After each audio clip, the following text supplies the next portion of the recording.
అంటే అది ఇంకొకడు వింటే చచ్చుండివాడు. తట్టుకోగలిగారు అంటే ఇప్పుడు దాని మూలస్థానమును కూడా ఛేదించగలిగినటువంటి పరాక్రమవంతులు. చెవికే అంత బలం ఉంటే చేతులకి ఎంత బలం ఉండాలి? కాబట్టి ఇప్పుడు మూలస్థానాన్ని ఛేదించగలరు. ఇది రామచంద్రమూర్తి యొక్క, లక్ష్మణుడి యొక్క వీర్యము, పరాక్రమము. మీతో నేను చాలా మార్లు మనవి చేస్తున్నాను, వీర్యం అన్న మాటకు అర్థం అదే.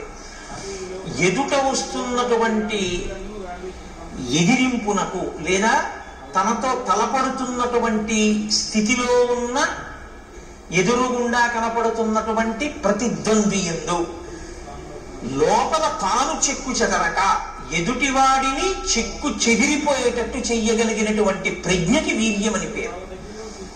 ఇది లోపల నిబిడీకృతమై ఉంటే పరాక్రమం అని పేరు.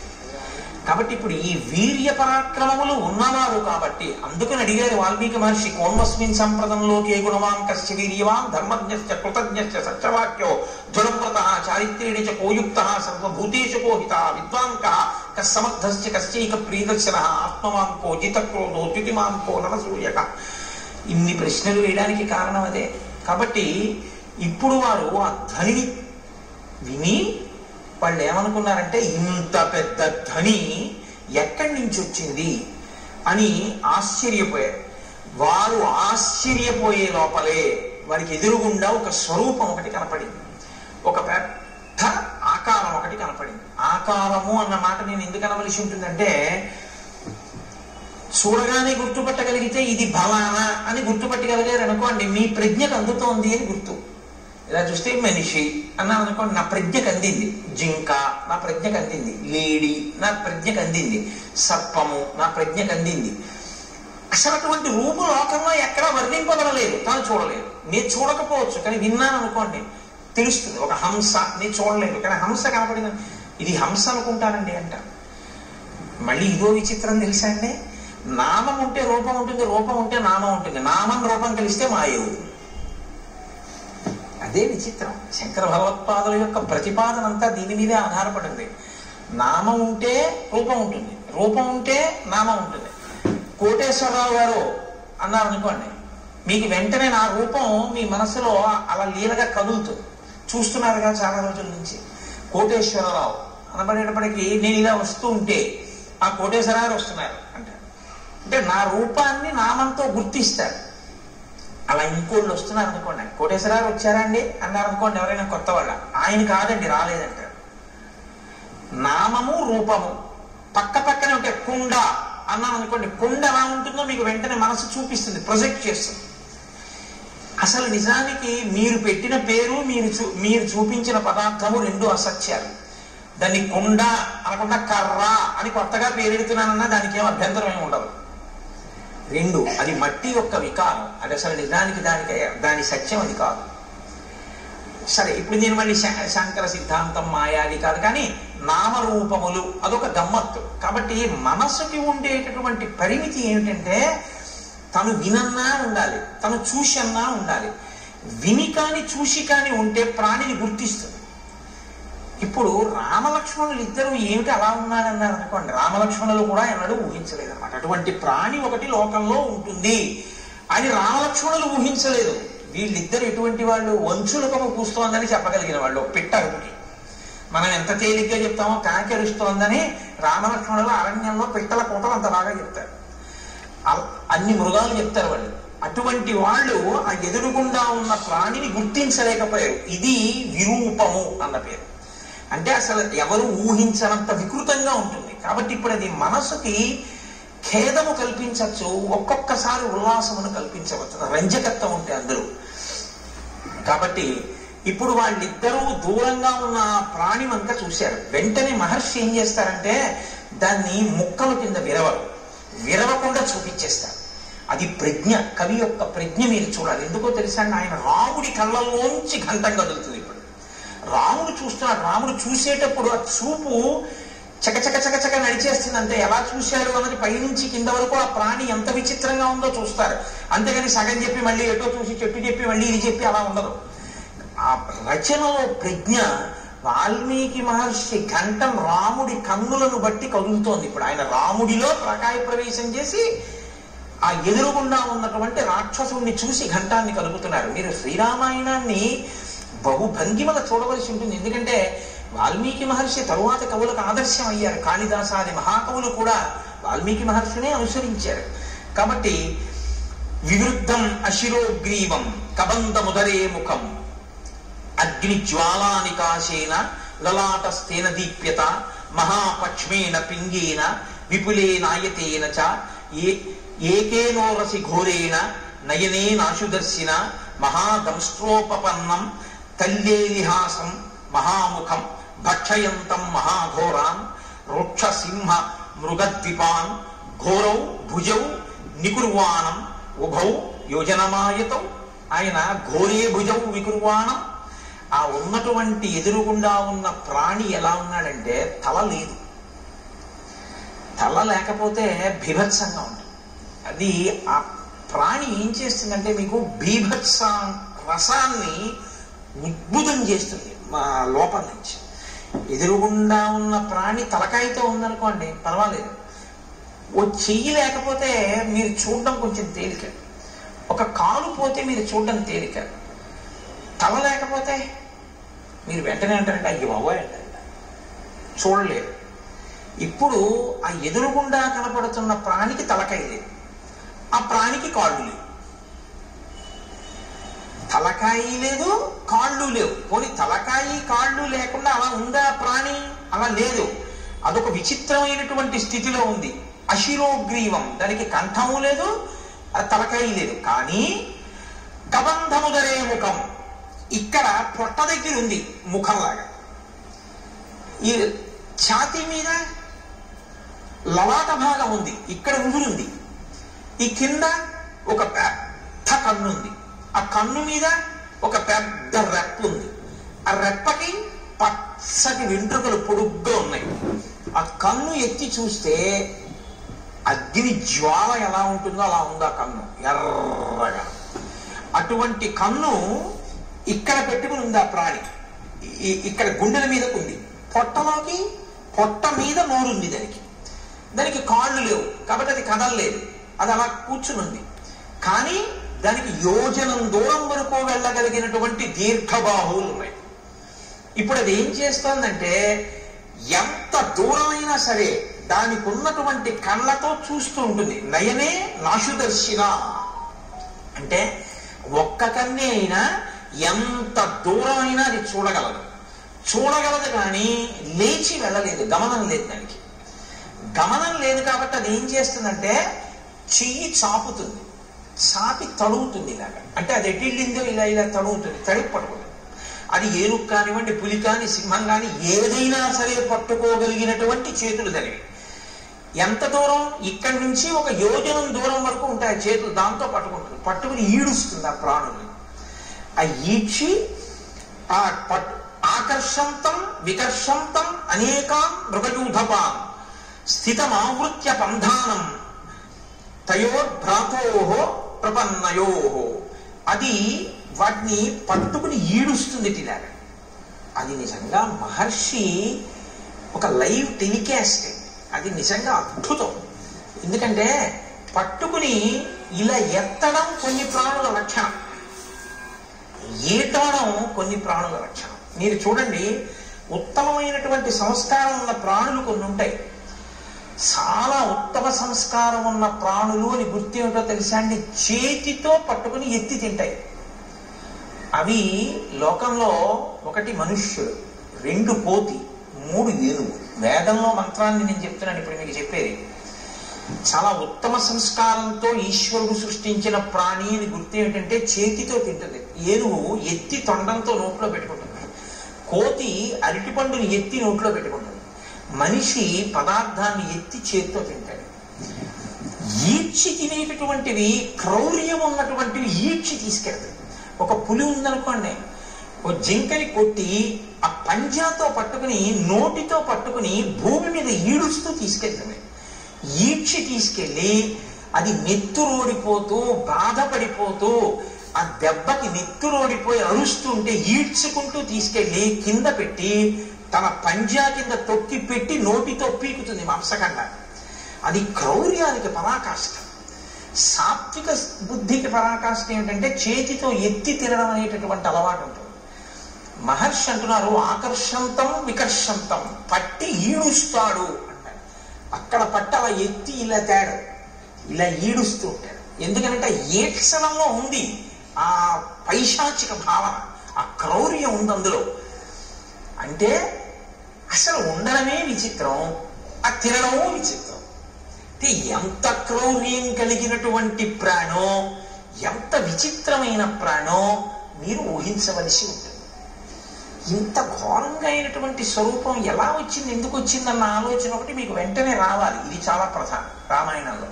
అది ఎందుకు వచ్చింది అన్నది మీరు తెలుసుకుంటే అలా మనం రాకుండా ఉండడానికి అవకాశం దొరుకుతుంది కదా.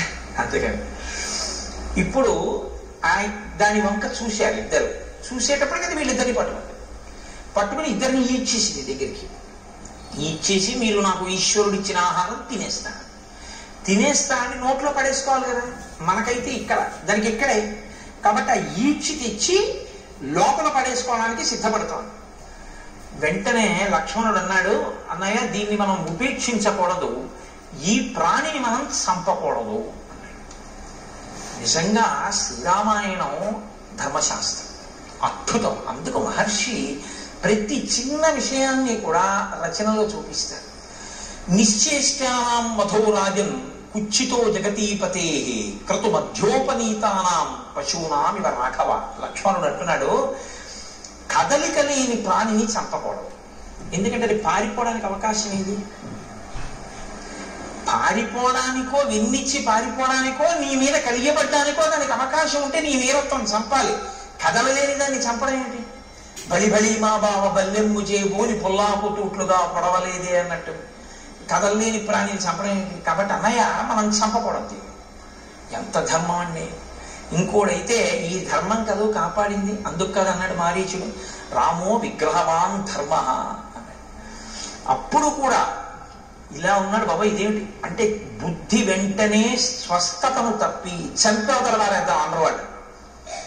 బాగా ఆలోచిస్తారు, ప్రతి దాన్ని ధర్మం కోణంలో చూస్తారు. అక్కడ ఎవరున్నారండి చంపేశారు అనుకోండి ఇద్దరు కలిసి, పోన్లే అన్నయ్య ఎవరు చూడొచ్చారు అనొచ్చు.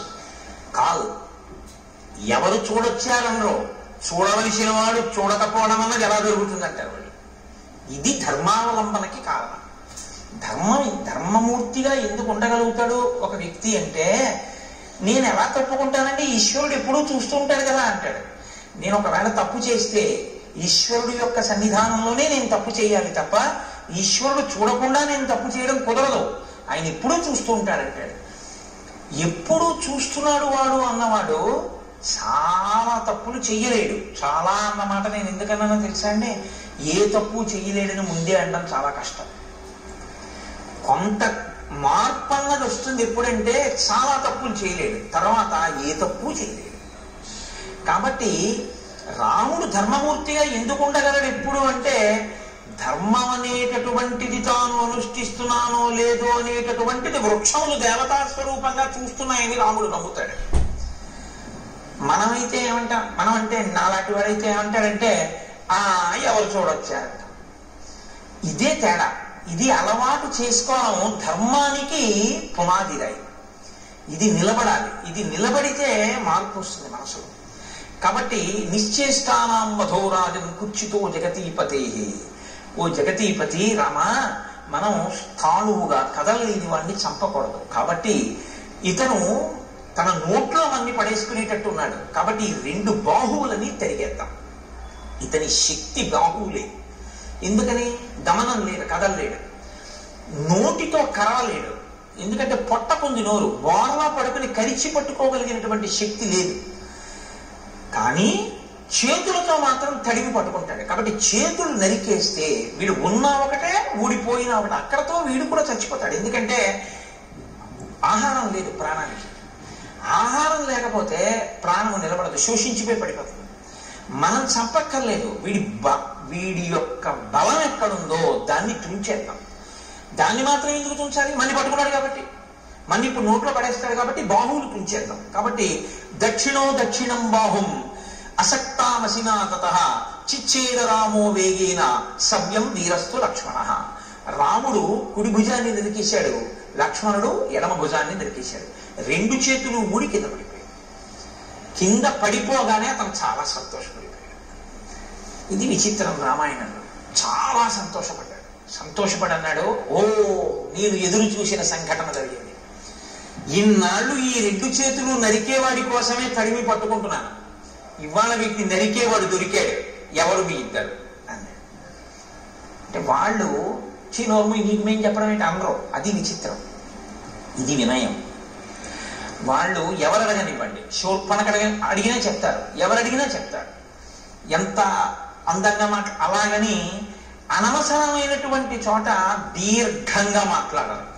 సమయాన్ని ఎంత పొదుపుగా వాడి మాట్లాడతారంటే ఎక్కడ ఎంతవరకు అవసరమో, ఏది అవతల ప్రాణికి చెప్పవలసి ఉంటుందో అక్కడ వరకే చెప్తారు తప్ప అదే పనిగా సొదపెట్టి అర్థం లేకుండా మాట్లాడడం అన్నది ఉండదు. అందుకే నేను మీతో మనవి చేస్తున్నాను, శ్రీరామాయణం మీరు బాగా చదివితే మాట్లాడడంలో ప్రజ్ఞ మీకు వస్తుంది. ఎవరితో ఎలా మాట్లాడాలి, ఎంత మాట్లాడాలి, ఇవి బాగా అలవాటు అవుతుంది. అసలు మనిషి పాడైపోయేది అందుకే కదండి, అక్కర్లేని మాటలన్నీ మాట్లాడడం వల్లే పాడైపోతూ ఉంటాడు. కాబట్టి అయమిక్ష్వాకుదాయాదో రామో నామ జనైశ్రుత అస్యైవారజం విద్ధి భ్రాతరం మాంచ లక్ష్మణం. నేను అయమిక్ష్వాకుదాయాదో రామో నామ జనైశ్రుత, ఈయన మా అన్నగారు రామచంద్రమూర్తి. అస్యైవారజం విద్ధి, నేను ఆయన తమ్ముణ్ణి. భ్రాతరం అంచ లక్ష్మణం, నేను ఆయన తమ్ముణ్ణి, నన్ను లక్ష్మణుడు అంటారు. అస్య దేవ ప్రభావస్య వసతో విజనీవని రక్షసాపహృతా పత్ని యామిచ్చంతా విహాగతౌ. మా అన్నగారి పత్ని, నా వదిన గారైనటువంటి తల్లిని ఒక రాక్షసుడు అపహరించాడు. ఆవిడ్ని వెతుక్కుంటూ ఈ అడవిలో తిరుగుతాం. నువ్వెందుకు ఇలా ఉన్నావు అని అడిగాడు. ఇప్పుడు తామెవరో సత్యం చెప్పి నువ్వెవరు, అంతేగాని కైకమ్మ, దశరథుడు, వరాలు అయిన చోట కాంచోట అన్ని చోట్ల వాళ్ళు మాట్లాడారు.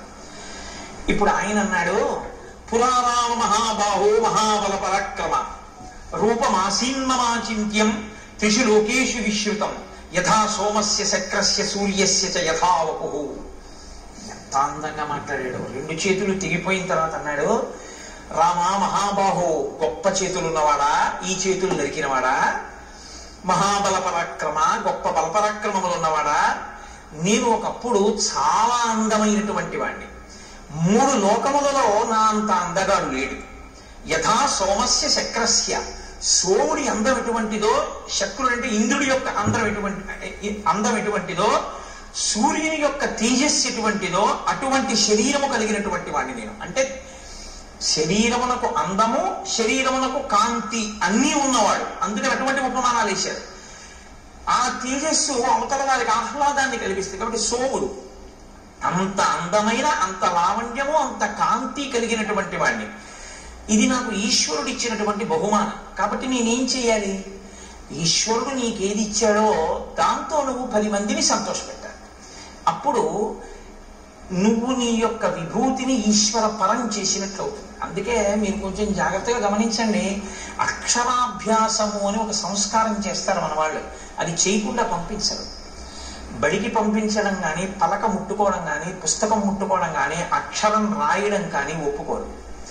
ముందు ఎవరు తమ జీవితంలో తమకి ఉన్న విభూతిని సమాజపరం చేసి ఈశ్వరుడిచ్చిన విభూతిని ఈశ్వరుడికి నైవేద్యం పెట్టి జీవితంలో ప్రసాద బుద్ధితో బతికి 10 మంది చేత సహభాష అనిపించదని కీర్తి గణించాడు, ఎవడు భగవద్భక్తి తత్పరుడో అటువంటి ఆ పెద్దల తొడ మీద కూర్చోబెట్టి ఆయన చేత్తో పిల్లవాడి చెయ్యి పట్టుకుని పలకలో ముందు దిద్దిస్తాడు. ఓం నమ శివాయ సిద్ధం నమః అని. ఎందుకు రాయిస్తారో తెలుసా అండి? అలా రాయించడం వెనక ఒక రహస్యం ఒకటి దాగి ఉంది సనాతన ధర్మంలో. నువ్వు రేపు పొద్దున్న ఒక పెద్ద గణిత శాస్త్రజ్ఞుడు అవ్వచ్చు, నిన్ను మించిన గణిత శాస్త్రజ్ఞుడు లేకపోవచ్చు, కానీ నీకొకటి తెలిసి ఉండాలి, నాకు ఇన్ని లెక్కలు వచ్చండం కాదు, ఇన్ని లెక్కలు తెలుసున్న నాకు కూడా అంతటా ఆవరించినటువంటి ఆత్మతత్వాన్ని లెక్క కట్టడం చేత కాదు అని చెప్పగలిగాడు. ఏది లెక్క కట్టలేవో నీకొచ్చిన లెక్కల వలన నువ్వు తెలుసుకోవాలి. అప్పుడు ఏమవుతుందంటే నీ విభూతి వినయానికి పరాకాష్ఠం. మీరు జాగ్రత్తగా పట్టుకున్నారో లేదో నేను చెప్పింది. అందుకే అమ్మవారికి శ్రీమాత అని పేరు. అందరికీ అన్నీ ఇవ్వగలదు, కానీ ఆవిడ శక్తిని కొలవడం ఎవరికీ సాధ్యం కాదు.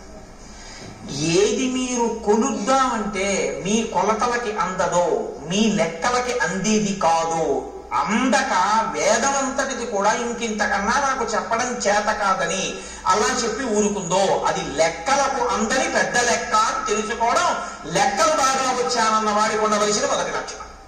బాగా లెక్కలు వచ్చిన వాడికి ఏం తెలియాలంటే ఇది నా లెక్కకి అందదని తెలిసి ఉండాలి. ఆ అందరిదేదో అది పరబ్రహ్మం. సహస్రశీర్ష పురుష సహస్రాక్ష సహస్రపాత్ స భూమిం విశ్వతో వృత్వా అత్యతిష్టదశాంగుళం. ఇది బాగా అర్థం అవ్వాలని గణిత శాస్త్రజ్ఞుడు అయ్యాడు. ఈ బ్రహ్మాండములన్నీ ఎంతవరకు ఉన్నాయని నువ్వు ఊహ చేస్తున్నావో, ఎందుకంటే నీ కంటికి అందవు. ఏదో నువ్వు లెక్క కట్టావు, కాంతి వేగము, శబ్ద వేగము, ధ్వని వేగము, ఇలాగ ఈ వేగంతో కొలిస్తే ఎంతవరకు ఉన్నాయని నువ్వు అనుకుంటున్నావో అంతకన్నా ఒక 10 అంగుళాల పై వరకు ఈశ్వరుడు ఉన్నాడు. నువ్వు చూపుకి ఎంత శక్తి ఉందనుకుంటున్నావు. ఒక రాడార్ పెట్టారనుకోండి సముద్రపు ఒడ్డున కొండ మీద, ఆ రాడార్ తిరగడానికి ఓ లెక్క కడతారు. అది తిరుగుతున్నప్పుడు సముద్రం లోపల ఉన్న ఓడలకి ఇక్కడ నౌకాశ్రమం ఉన్నది అన్న, నౌకాశ్రయం ఉన్నది అన్న సూచన తెలియడం కోసం ఇక్కడి నుంచి ఇక్కడ వరకు ఇలా తిరగాలి అని. మీరు విశాఖపట్నం లాంటి ఊళ్ళకి వెడితే రాత్రి వేళ కొండ నుంచి ఒక్కసారి ఆకాశంలో అలా తిరుగుతుంటుంది ఆ లైట్ హౌస్. దానికి ఒక లెక్క కడతారు. అమ్మవారి కన్ను ఇక్కడి నుంచి ఇక్కడికి ఇలా తిప్పితే ఎంత దూరం వెడుతుంది మీరు లెక్క పెట్టండి. ఇది గణిత శాస్త్రజ్ఞుడు అంటే. శంకరాచార్యుల వారు పెద్ద గణిత శాస్త్రజ్ఞుడు. ఎందుకో తెలుసా అండి? ఎంత వెడుతుందో ఆయన చెప్పలేదు. దృశా ద్రాఘీయస్యాదరదళిత నీలోత్పల రుచా అన్నారు. అమ్మా, ఈ బ్రహ్మాండములు ఎంతవరకు ఇటుపక్కకున్నాయో అంతకన్నా దాటి వెడుతుందన్నారు. అంతే తప్ప ఈ బ్రహ్మాండముల వరకు చూస్తాం లేదు. అలా అయితే లెక్క అందింది అమ్మవారి చూపు. నీ లెక్కకి అందకపోతేనే నీ వినయం. నీవు నేర్చుకున్న జ్ఞానానికి సార్థకత. నీకు అందనిది ఒకటి ఉందని చెప్పడం. కాబట్టి ఈ కంపారిటివ్ డిగ్రీ, ఈ బ్రహ్మాండములు ఎంత ఉన్నాయో అంతకన్నా ఎక్కువ అయి ఉన్నది నీ చూపు. అంత ఎక్కువ వరకు దాన్ని దాటి పడుతుంది ఆ చూపు, లైట్ హౌస్ పడినట్టు. కాబట్టి దృశా ద్రాఘీయస్యాదరదళిత నీలోత్పల రుచా దవీయాంసం దీనం స్నపయ కృపయా మమపి శివే. అది శంకర భగవత్పాదులు అంటే. మహానుభావుడు. అందుకే శంకర జయంతి చేసుకోకపోతే కృతజ్ఞత అన్నాను నేను. కాబట్టి నువ్వు లెక్కలు నేర్చుకున్నవాడివి అని ఎప్పుడు గుర్తంటే నీ లెక్కకు అందరిది ఉంది అని నువ్వు తెలుసుకుంటే. నాకు తెలియకపోవడం ఏంటంటే లెక్కలు ఏదైనా అన్నావంటే నీ అంత చేతకాని వాడు లేడని గుర్తు. ఇందుకు ఓం నమ శివాయ సిద్ధం నమ. నీకు ఈశ్వరుడు ఎందులో ఎంత పెద్దవాడిని చేసినా నీకు అందందుందని దానిలోంచే తెలుసుకో. నువ్వు ఒక పెద్ద జియాలజిస్ట్ అంటే ఈ భూమికి సంబంధించిన విషయాలన్నీ తెలుసుకున్న వాడివైతే ఎవడు తన గుప్పిళ్లతో ఇసుక పోసి ఇంతంత పర్వతాల్ని, ఇన్ని ఎడారుల్ని, ఇంత సస్యశ్యామలమైన నదీ తీరాల్ని, ఈ పచ్చగడ్డితో కూడుకున్నటువంటి పంట పొలాల్ని, ఆ తరువాత పెద్ద పెద్ద ఆ బీడు భూముల్ని, ఒక పక్క కొండల్ని, ఒక పక్క నదుల్ని, ఒక పక్క సముద్రాల్ని ఎవడు తీసుకొచ్చి సృష్టించాడు? ఎవడి ఆజ్ఞకి సముద్రం చెయ్యిని కట్ట దగ్గర ఆగిపోతోంది అని నాకు ప్రపంచపటం అంతా తెలుసండి. మీరు ఇలా పిన్ పెట్టండి, నేను ఆ దేశం ఏమిటో నగరం ఏమిటో చెప్తానంటే మీకు తెలిసి ఉండడం కాదు. ఇవన్నీ సృష్టించిన వాడు ఎవరో మాత్రం నేను తెలుసుకోలేకపోయినా వాడికి ఒక నమస్కారం అని నువ్వు అనగలిగితే నువ్వు బాగా భౌగోళిక శాస్త్రం నేర్చుకున్నవాడు. ఒకడు గొప్ప సంగీత విద్వాంసుడు ఎప్పుడంటే సంభావనిస్తే గంటన్నర కచేరీ చేసిన వాడు కాడు. ఎవడు నాదోపాసన చేశాడో, ఎవరు ఆ లోపల నుంచి వచ్చినటువంటి నాదాన్ని వింటున్నాడో, ఎక్కడ నుంచి అది కదులుతోందో ముందు అన్నప్పుడు ఆ ధ్వని, ఆ శబ్దం, ఆ నాదం వస్తున్న దాని యొక్క మూలాల్ని ఉపాసన చేసి మౌనంలో పట్టుకుని నాదోపాసన చేసి సంగీత విద్య ద్వారా సరిగమ పద నిసానిదప మగరిస అంటారు. ఆరోహణ అవరోహణ. అవరోహణ అంటే కింద పడిపోవడం, ఈ ఈశ్వరుడి నుంచి విడిపోయి అజ్ఞానంలోకి రావడం. ఆరోహణ అంటే పైకెక్కి మళ్ళీ సాలోకి వెళ్ళిపోవడం ఈశ్వరుడి దగ్గరికి. మళ్ళీ సంగీతాన్నే పట్టుకుని కింద పడ్డవాడు సంగీతంతో మళ్ళీ పైకెక్కి సాలో కలిసిపోవడం, ఈశ్వరుల్లో కలిసిపోవడం. ఈ నాదోపాసన చేసిన వాడు ఎవరున్నాడో వాడు సద్గురు అయి నిలబడిపోతాడు. అందుకే త్యాగరాజు గారు ఎవరో అని మీరు అన్నారనుకోండి, సంగీత విద్వాంసులు అనకూడదు, సద్గురు త్యాగరాజస్వామి అనాలి. శ్యామశాస్త్రి గారు ఎవరో అన్నారనుకోండి, సద్గురు శ్యామశాస్త్రి అనవలసి ఉంటుంది. అలాగే ఆ దీక్షితర్ వారు ఎవరో అని మీరు అన్నారనుకోండి, సద్గురు దీక్షితర్ వారు అనవలసి ఉంటుంది. వారు సద్గురువులు. ఎందుకంటే వారు నాదోపాసన చేసి నాదోపాసన ద్వారా బ్రహ్మమును చేరిపోయారు వారు. ఇప్పుడు వారి సంగీతం ఎందుకు పనికొచ్చిందంటే, ఎవరు మనకి సంభావన ఇస్తారు, కచేరీకి వెళ్దాం, డబ్బులు తెచ్చుకుందాం అనడానికి పనికి రాలేదు. అంటే అలా వెళ్ళడం తప్పని నేనేమంటలేదు. కానీ అది ఎందుకు పనికి రావాలి అంటే, నాదోపాసన అన్నది ఈశ్వరుణ్ణి చేరడానికి పనికి రావాలి. ఇప్పుడు అలా పనికొచ్చింది అనుకోండి, మీకు అలా పనికొచ్చినటువంటి ఉత్తర క్షణంలో ఈశ్వరుడు మీకు ఇచ్చిన విభూతి మీకు అందని దాన్ని అందుకోవడానికి పనికొచ్చేదే తప్ప అమ్ముకోవడానికి పనికొచ్చేది కాదు. మీకు ఒక కవనం వచ్చనుకోండి, మీకు గొప్పగా ఒక పద్యం చెప్పడం వచ్చనుకోండి, అది ఈశ్వరుడు గురించి చెప్పగలగాలి, 10 మందికి పనికొచ్చేది చెప్పాలి. అందుకే హరినామస్తుతి చేయు కావ్యము సువర్ణాంభోజి హంసావళి సురుజిభ్రాజితమై మానస సరస్ఫూర్తిని వెలుంగొందు అంటారు పోతన గారు. హరినామమును చెప్పినటువంటి సాహిత్యం ఏదుందో అది మానస సరోవరం. ప్రజ్ఞ ఉంది కదా అని పనికి మారిన కవిత్వాలన్నీ చెప్పాడనుకోండి, కాలగర్భంలో నశించిపోతాయి, ఇంకోటి సమయాన్ని పాడు చేస్తాయి అంతే. అప్పుడు అది ఎందుకు పనికొచ్చింది? భ్రష్టత్వానికి పనికొచ్చింది ఆ కవిత్వం. దానివల్ల ఉపయోగం ఏమైనా ఉంటుందా అంటే నక్కీరుడి అహంకారంలో ఉంటుందంతే ఆ కవిత్వం. కాబట్టి ఏది మీ యందు బాగా ప్రకాశించిందో దాన్ని బాగా పట్టుకుని, నాకు ఇది తెలియదు, ఆ తెలియనిదేదో ఇది తెలియదని తెలుసుకోవడానికి నాకు తెలుసున్నది పనికొచ్చిందన్నవాడెవడో వాడు విద్వాంసుడు, వాడు పండితుడు. పండితుడు అన్న మాట ఎవరికి వర్తిస్తుందో తెలుసా అంటే, పద్యాలు చెప్పేవాడికి కాదు. పండాహ అంటే జ్ఞానం. ఈశ్వరుణ్ణి నమ్మి ప్రతిరోజు భక్తితో అనుష్ఠించి నడిచేవాడెవరో ఆయనకి పండితుడని పేరు. అందుకే పోతన గారు సహజ పండితుడు అంటారు. కాబట్టి ఈ స్థితిని ఒరే నాన్న నువ్వు పొందాలి తప్ప, నువ్వు ఏదో ఒక పెద్ద ఇంజనీర్ అయి లంచాలు పుచ్చుకొని 3వ రోజు పడిపోయే బ్రిడ్జి కట్టకూడదు. నువ్వు ఒక పెద్ద గణిత శాస్త్రజ్ఞుడవై నాకు అన్నీ తెలిసిన అహంకరించి మట్టిలో కలిసిపోకూడదు. నీకు ఈశ్వరుడు నిన్ను గొప్ప విద్యాధికుణ్ణి చేసి దానితో పాటుగా పండితుణ్ణి చెయ్యాలి. అంటే దాన్నే అడ్డు పెట్టి నువ్వు ఈశ్వరుణ్ణి చేరుకునే ప్రయత్నం చెయ్యాలి. నేను మీకు ఒక ఉదాహరణ చెప్తాను. నాకు ఆ డాక్టర్ గారి పేరు జ్ఞాపకం లేదు, కానీ నేను లలితమ్మ గురించి ఉపన్యాసాలు చెప్పేటప్పుడు తరచూ కోట్ చేస్తుంటాను. పిల్లవాడు తల్లి గర్భంలో తల కిందకి కాళ్ళు పైకి పెట్టుకుని ఉంటాడు. ఆయన ఒక పెద్ద గైనకాలజిస్ట్. ఈ పుస్తకం రాసిన ఆయన మాతృదేవో భవ అని పుస్తకం రాశారు. నాకు కాకినాడలో డాక్టర్ జగదీశ్వరి గారిని, ఆవిడ ఒక పెద్ద గైనకాలజిస్ట్. ఆవిడ నాకు ఆ పుస్తకం ఇచ్చి చదవండి కోటేశ్వర గారు అన్నారు. అందులో ఆయన అన్నారు, తల కిందకి కాళ్ళు పైకి పెట్టి 9 నెలలు అయిపోతుంది, లోపల పెరిగిపోతాడు వీడు. అమ్మ నాభిగొట్టంలోంచి ఆహారం పెడుతూ ఉంటుంది. ఇప్పుడు అమ్మ తినకూడదు తింది, లోపల వీడి యొక్క శరీరం ఎటువంటిదో తెలుసు. నజ్జు శరీరం అనుకోండి, వీడికి పడిశం పట్టేస్తుంది. పడిశం పట్టేస్తే ఏమవుతుంది? తల కిందకు ఉంది. ఇప్పుడు ముక్కులో పట్టినటువంటి పదార్థం వెనక్కి వెళ్ళిపోతుంటుంది. గుటక వేయడం చాలా కష్టం, ముక్కిరి పిక్కిరి అయిపోతుంటాడు. అమ్మ ఇంకో సీతాఫలం తింటాడు. ఆవిడికి ఏం తెలుసు? బయటికి వస్తేగా వాడికి నజ్జు శరీరం అని తెలియడానికి. లోపల జ్వరం తగులుతుంది, కానీ వాడికి చల్లగా ఉంటే బాగుండనిపిస్తుంది, కటిక చీకటి. ఇంతలో వాడికి ఏమవుతుందంటే లోపల అతిసారం పుడుతుంది. వాడు మలం ఎక్కువ విసర్జించేస్తాడు. విసర్జించేస్తే అందులోంచి చిన్న చిన్న పురుగులు పుట్టి కరిచేస్తుంటాయి ఒంటిని. ఇలా పడుంటాడు. తన మలమూత్రములు తన నోటి దగ్గరికి వచ్చేస్తుంటాయి, చెవుల్లో పెడుతుంటాయి. అందుకే గర్భస్థ నరకం అంటారు. నవమాసంబులు తల్లి గర్భమున నానారోతలంచిక్కి నాకు అవకాశం విషుమంతలేకపడి హాకష్టముల్ భీతితో నవమాసంబు కట్టిల్లే చాలునాకా గర్భవాసంబు నివసింపన్ పని తీర్చి కావుమికనన్ నిసకృపన్ శంకర అంటారు.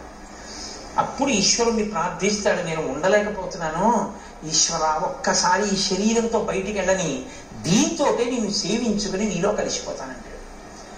ఈశ్వరుడు ఏం చేస్తాడంటే ప్రసూతి వాయు రూపంలో తల్లి యోనిలోంచి పైకి తోసేస్తాడు. ఇప్పుడు వచ్చి బయటపడతాడు. బయట పడగానే కటిక చీకట్లోంచి ఒక్కసారి పెద్ద వెలుతురులో వస్తాడు. ఇప్పటి వరకు తానేమి చూడలేదు. అంతంత ప్రాణులు, ముక్కుకి గుడ్డ కట్టుకుని డాక్టర్ గారు, అమ్మ, పెద్ద కడుపు, ఎవరెవరో మనుషులు, పెద్ద పెద్ద దీపాలు, గోడలు. వాడి ఇంటి కన్ను ఇలా విప్పి చూసేటప్పటికి ఆ వెలుతురు తట్టుకోలేక, వాతావరణాన్ని తట్టుకోలేక ఉత్తర క్షణంలో వాడి హృదయ స్పందన ఆగిపోతుంది.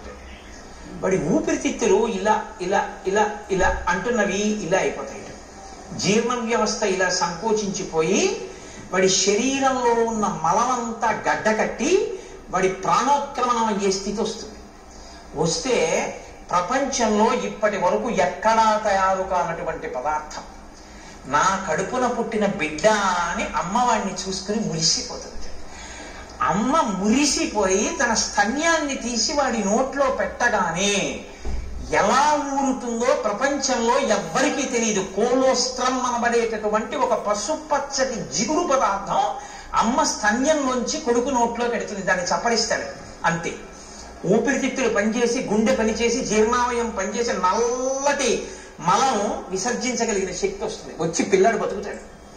పిల్లాడు బ్రతకడానికి కావలసినటువంటి ఆ కోలోస్ట్రం అనబడేటటువంటి పసుపచ్చటి పదార్థం పిల్లవాడు కాని పిల్ల కాని పుట్టగానే వాణ్ణి చూసుకోగానే నా బిడ్డ అన్న ఆనందం కలగగానే మాతృత్వపు ఆనందపు అంచుల వలన అమ్మ శరీరంలో ఉత్పత్తి అయి స్తన్యంలోంచి స్రవింపబడేటటువంటి పదార్థాన్ని నేను సాక్షాత్ జగన్మాతగా చూస్తున్నా. నా కోలోస్ట్రం వల్ల ఈ లోకంలో ఇన్ని ప్రాణులు పుట్టి బతుకుతున్నాయి.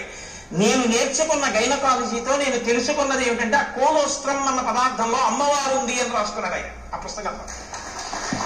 ఇది ఆ డాక్టర్ గారి ధన్యతకి కారణం. తను చదువుకున్న గైనకాలజీ ఎందుకు పనికొచ్చిందంటే ఈశ్వరుణ్ణి తెలుసుకోవడానికి. ఈ ప్రాణులను మేము కాదు ఆపరేట్ చేస్తున్నది. ఇన్నాళ్ళకి ఒక పిల్లవాడు పుట్టాడు అంటే ఆ పిల్లవాడిని లోపల ఉంచినవాడు, పైకి తెచ్చినవాడు, బతికించినవాడు ఆ తల్లి జగన్మాత, ఆ పరాశక్తి. ఆ పరాశక్తి అమ్మ రూపంలో వచ్చి బతికించింది అని తను తెలుసుకుని నమస్కరించిన వాడు ఉన్నాడే, వాడు విద్వాంసుడు, వాడు పండితుడు. అందుకు పనికొచ్చింది ఆయన చదువు. ఆవిడ ప్రసవ వేదనతో అక్కడ కొట్టుమిట్టి ఆడిపోతుంటే డబ్బట్టుకొస్తే తప్ప ఆపరేషన్ చేయనన్న డాక్టరు దౌర్భాగ్యుడు. వాడి చదువు ఎందుకు పనికొచ్చినట్టు? ఏం భయమా? రామాయణం చెప్పడానికి భయం ఏంటండి? నేను రామాయణం చెప్తున్నాను కదా. కాబట్టి నీ కొడుకు అలా కాకూడదు, నీ కూతురు అలా కాకూడదు అనుకుంటే ఒక్క డాక్టర్ బాబుని కోరుకోకు. ఈ తత్వం తెలుసుకుని ఈశ్వరుడి యొక్క అనుగ్రహాన్ని చూసి ఇంకొక పిల్లాన్ని నేను అలా దర్శనం చేస్తున్నానని అర్ధరాత్రి కూడా సంతోషంగా వచ్చి 5 పైసలు అక్కర్లేదమ్మా, నీ మాతృత్వం చాలు నాకు పరాశక్తి దర్శనం అని పురుడుపోయగలిగినటువంటి డాక్టర్ కావాలని కోరుకుని రాయించు పలకలో. అందుకని ఏది చదవాలన్నా ఓం నమ శివాయ సిద్ధం నమః, మంగళప్రదమైన చదువు కావాలి అని మనం కోరుకుంటాం. లేకపోతే ఏమవుతుందో తెలుసా అండి? దీని రెండో కోణం అహంకారం. ప్రతిదానికి అహంకారమే. ప్రతి చిన్న విషయానికి అహంకరించడానికి ఏదైనా కనపడుతుంది. అహంకారం పోగొట్టుకోవడానికి ఏమీ ఉండదు. నేనెంతటి వాడినండి అనడం చాలా కష్టం. నేను ఇంతటి వాడినండి అనడానికి ఏదో ఒకటి చెప్పచ్చు కదండి. ఏదో ఒకటి చెప్పచ్చు ఇంతటి వాడిని అనడానికి. ఈ సోమస్య చక్రస్య సూర్యస్య యథావపు, అటువంటి అందమైన శరీరం ఉన్నవాడిని, అంత అందమైన శరీరం ఈశ్వరుడిస్తే ఇలా ఎందుకు అయ్యావు? అలా అందంగా నువ్వు కనబడితే చాలు ఎదుటివాడి కంటికి కలిగినటువంటి బాధ తీరుతుంది. నిన్ను చూస్తే చాలా భయం అందంగా ఉన్నాడు అని. కానీ ఆయన ఏం చేసేవాడంటే చాలా చిత్ర విచిత్రమైన భయంకరమైనటువంటి వేషములలోకి మారేవాడు. కామరూపి కాబట్టి ఎవరూ ఊహించనంత ఘోరాతి ఘోరమైన రూపాన్ని తాను తీసుకుని ఈశ్వరుడిచ్చిన అందమైన రూపాన్ని వదిలిపెట్టి ఘోర రూపాలతో అరణ్యంలో ప్రాణులకు అకస్మాత్తుగా కనపడి వాళ్ళు భయపడిపోయి విహ్వలులై పడిపోతే, మరణిస్తే, బాధపడితే తను సంతోషించేవాడు. ఇది రాక్షస ప్రవృత్తి. పైకి అందం ఉండడం గొప్ప కాదు, లోపల అందం ఉండడం గొప్ప. పైకి అందం లేకపోవడం తప్పు కాదు, లోపల అందం ఉండడం గొప్ప. నా మాట బాగా పడుకున్నారో లేదో మీరు? యథాలాపంగా తీసుకున్నారో? పైకి అందం ఉండడం కాదు గొప్ప, లోపల అందం ఉండడం గొప్ప. పైకి అందం ఉండకపోవడం గొప్ప తప్పు కాదు, లోపల అందం ఉండడమే గొప్ప.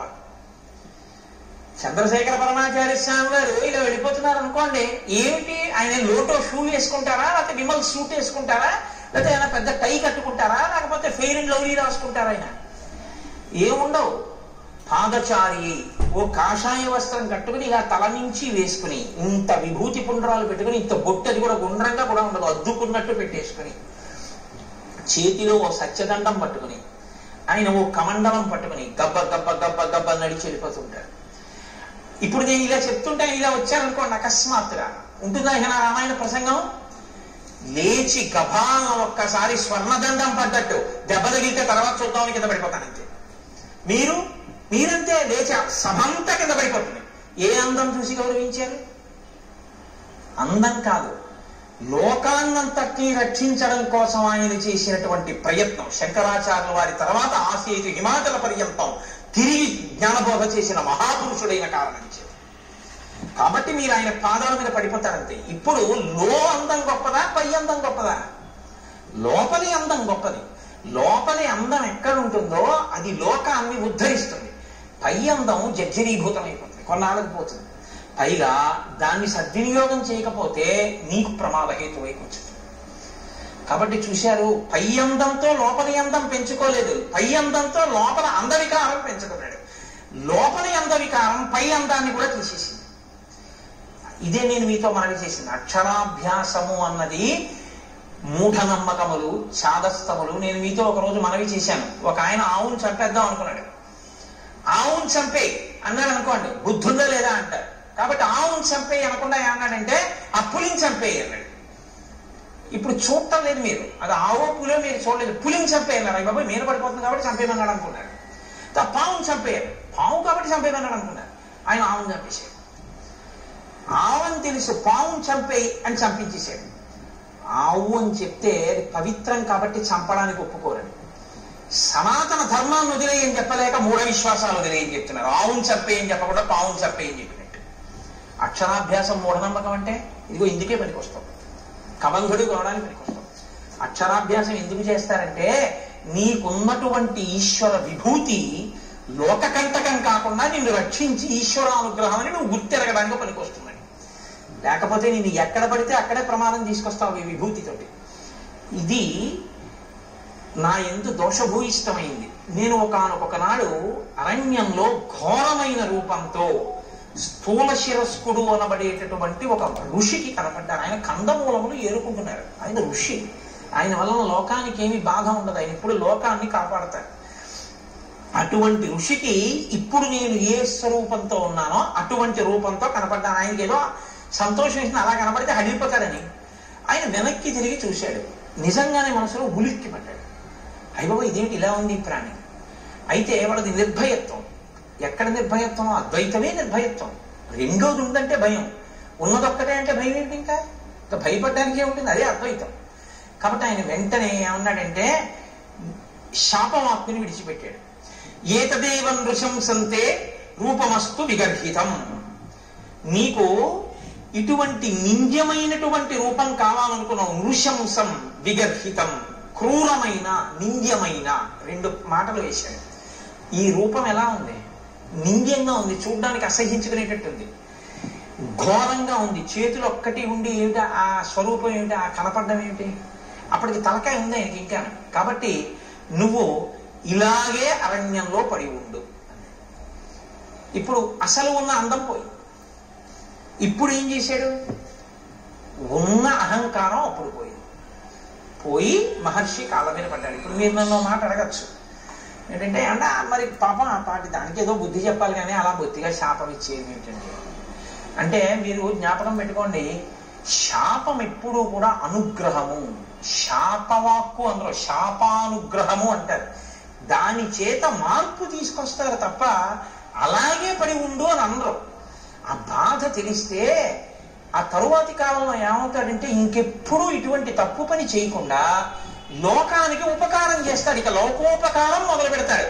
అవతల వాడి బాధ తన బాధగా స్వీకరించి అవతల వాడికి మాట సాయమో చేతి సాయమో ఏదో ఒక సాయం మొదలు పెడతాడు. ఈ ప్రవృత్తి ఎక్కడ రావాలంటే లోపల దిద్దుబాటు జరగాలి. లోపల దిద్దుబాటు జరగాలి అంటే కొంతకాలం కష్టపడాలి, తప్పదు. ఏళ్ళని శని జాతకంలో వచ్చిందనుకోండి, ఎందుకు భయపడతాడు? ఆయన కష్టపెడతాడు. శనైహి శనైహి చరహ, మెల్లమెల్లగా వెడుతూ కష్టపెడతాడు. కానీ ఆ కష్టపెట్టడం వల్ల ఏమంటుందో తెలుసా అండి, గొప్ప పరిణతి వస్తుంది, గొప్ప అనుభవం వస్తుంది. తరువాతి కాలంలో ఆయన కీర్తికి కారణం అవుతుంది. అందుకే ఏలినాటి శనిని ఎప్పుడూ దూషించకూడదు. మీరు ఆయన్ని నమస్కారం చేసి ప్రార్థన చేస్తే ఆయన దాన్ని ఇంకొకలా మారుస్తాడు. ప్రతిరోజు తిరగవలసిన దాన్ని గుడి చుట్టూ తిరగడంగా మారుస్తాడు భక్తి ఇచ్చి. కాబట్టి ఇప్పుడు శాపానుగ్రహం ఎందుకు ఇస్తారు? మార్పు తీసుకురావడం కోసం ఇస్తారు. వెంటనే తనకు అర్థమైంది, అయ్య బాబోయ్ ఇలా ఉండడమా. పడ్డాడు మహర్షి కాళ్ళ మీద పడి అన్నాడు, ఎప్పుడు నాకు ఈ శాప విమోచనం అని అడిగాడు. అయితే మారేవు కదా, ఇప్పుడే అన్నారు అనుకోండి, ఆ బుద్ధి మళ్ళీ మారిపోతుంది. అందులో ఆ బాధ ఏమిటో తెలియాలి. ఆయన అన్నాడు, యథాక్షిత్వా భుజౌ రామ త్వాం దహే ద్విజనే వని తదాత్వం ప్రాప్స్యసే రూపం స్వమేవ విపులం శుభం. నీవు అరణ్యంలో పడి ఉండి ప్రాణుల్ని తింటుంటే ఒకానొకప్పుడు రామచంద్రమూర్తి అరణ్యంలోకి వచ్చి నీ భుజములను తెగనరుకుతాడు. ఆ తెగనరికి అరణ్యంలో నిన్ను కాల్చేస్తాడు.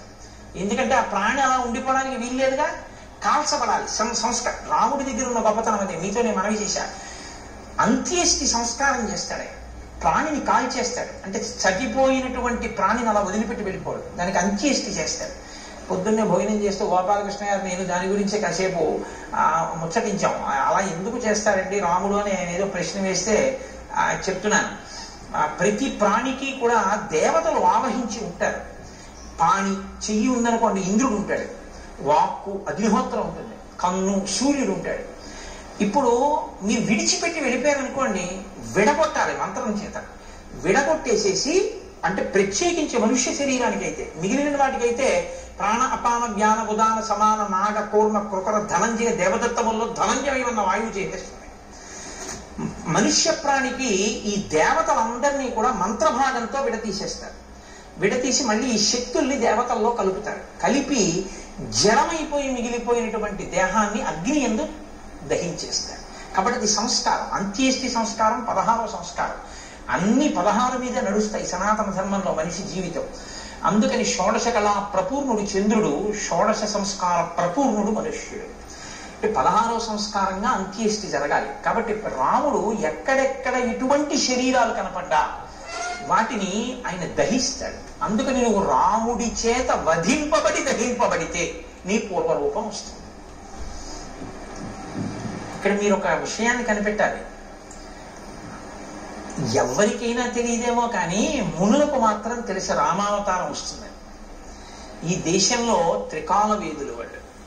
అందుకే ఈ దేశంలోనే ఒక గొప్ప శాస్త్రం ఉంది, జ్యోతిషము అని. వేద పురుషునికి జ్యోతిషము నేత్రస్థానంలో ఉంటుంది, వేదాంగము అని. అంటే ఇప్పుడు కళ్ళు లేనివాడు ఉన్నాడు అనుకోండి, మీరు గుళ్ళోకి తీసుకొచ్చి విగ్రహం దగ్గరికి తీసుకెళ్ళి ఇదిగో ముట్టుకో, ఇది గణపతి, ఇదిగో ఇలా ముట్టుకో తొండం అన్నారు అనుకోండి, ఆయన చూసి ఓహో అంటాడు.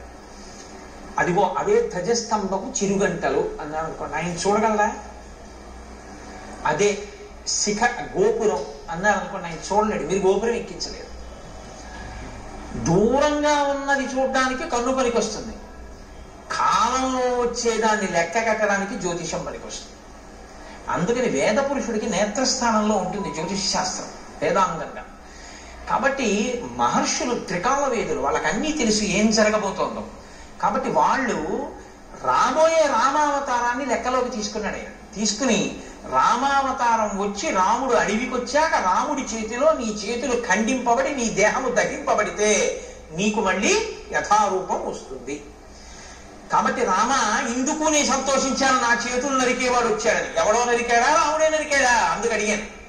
కాబట్టి రామ నేను ఎవరు పూర్వం అంటే శ్రీయోమాం మధ్యమం పుత్రం ధనుం నామ్నాచ దానవం ఇంద్రకోపాదిదం రూపం ప్రాప్తమేవం రణాజిరే. నేను శ్రీ అనబడేటటువంటి వాని యొక్క మధ్యమ పుత్రుడైన ధనువు అనబడేటటువంటి పేరున్నవాడిని. నాకు స్థూల శిరస్కుడు అనబడేటటువంటి ఋషి శపిస్తే నేను అక్కడతో ఊరుకోలేదు. ఆ రూపం వచ్చే లోపల నేను బ్రహ్మగారి గురించి ఘోరమైన తపస్సు చేశాను. బ్రహ్మగారు ప్రత్యక్షమై అన్నాడు, దీర్ఘాయుష్మాన్ భవ అన్నాడు అని ఆయన వెళ్ళిపోయాడు. వెళ్ళిపోయిన తర్వాత నా అహంకారం ఏమైందో తెలుసా? నేను దీర్ఘాయుష్మంతుడి, నన్ను ఇంద్రుడు ఏం చేస్తాడు? ఇంద్రుడి మీదకి యుద్ధానికి వెళ్ళాడు. వెళ్తే ఇంద్రుడు ఏం చేశాడో తెలుసా? ఆయన ఒక చమత్కారమైనటువంటి మనిషి.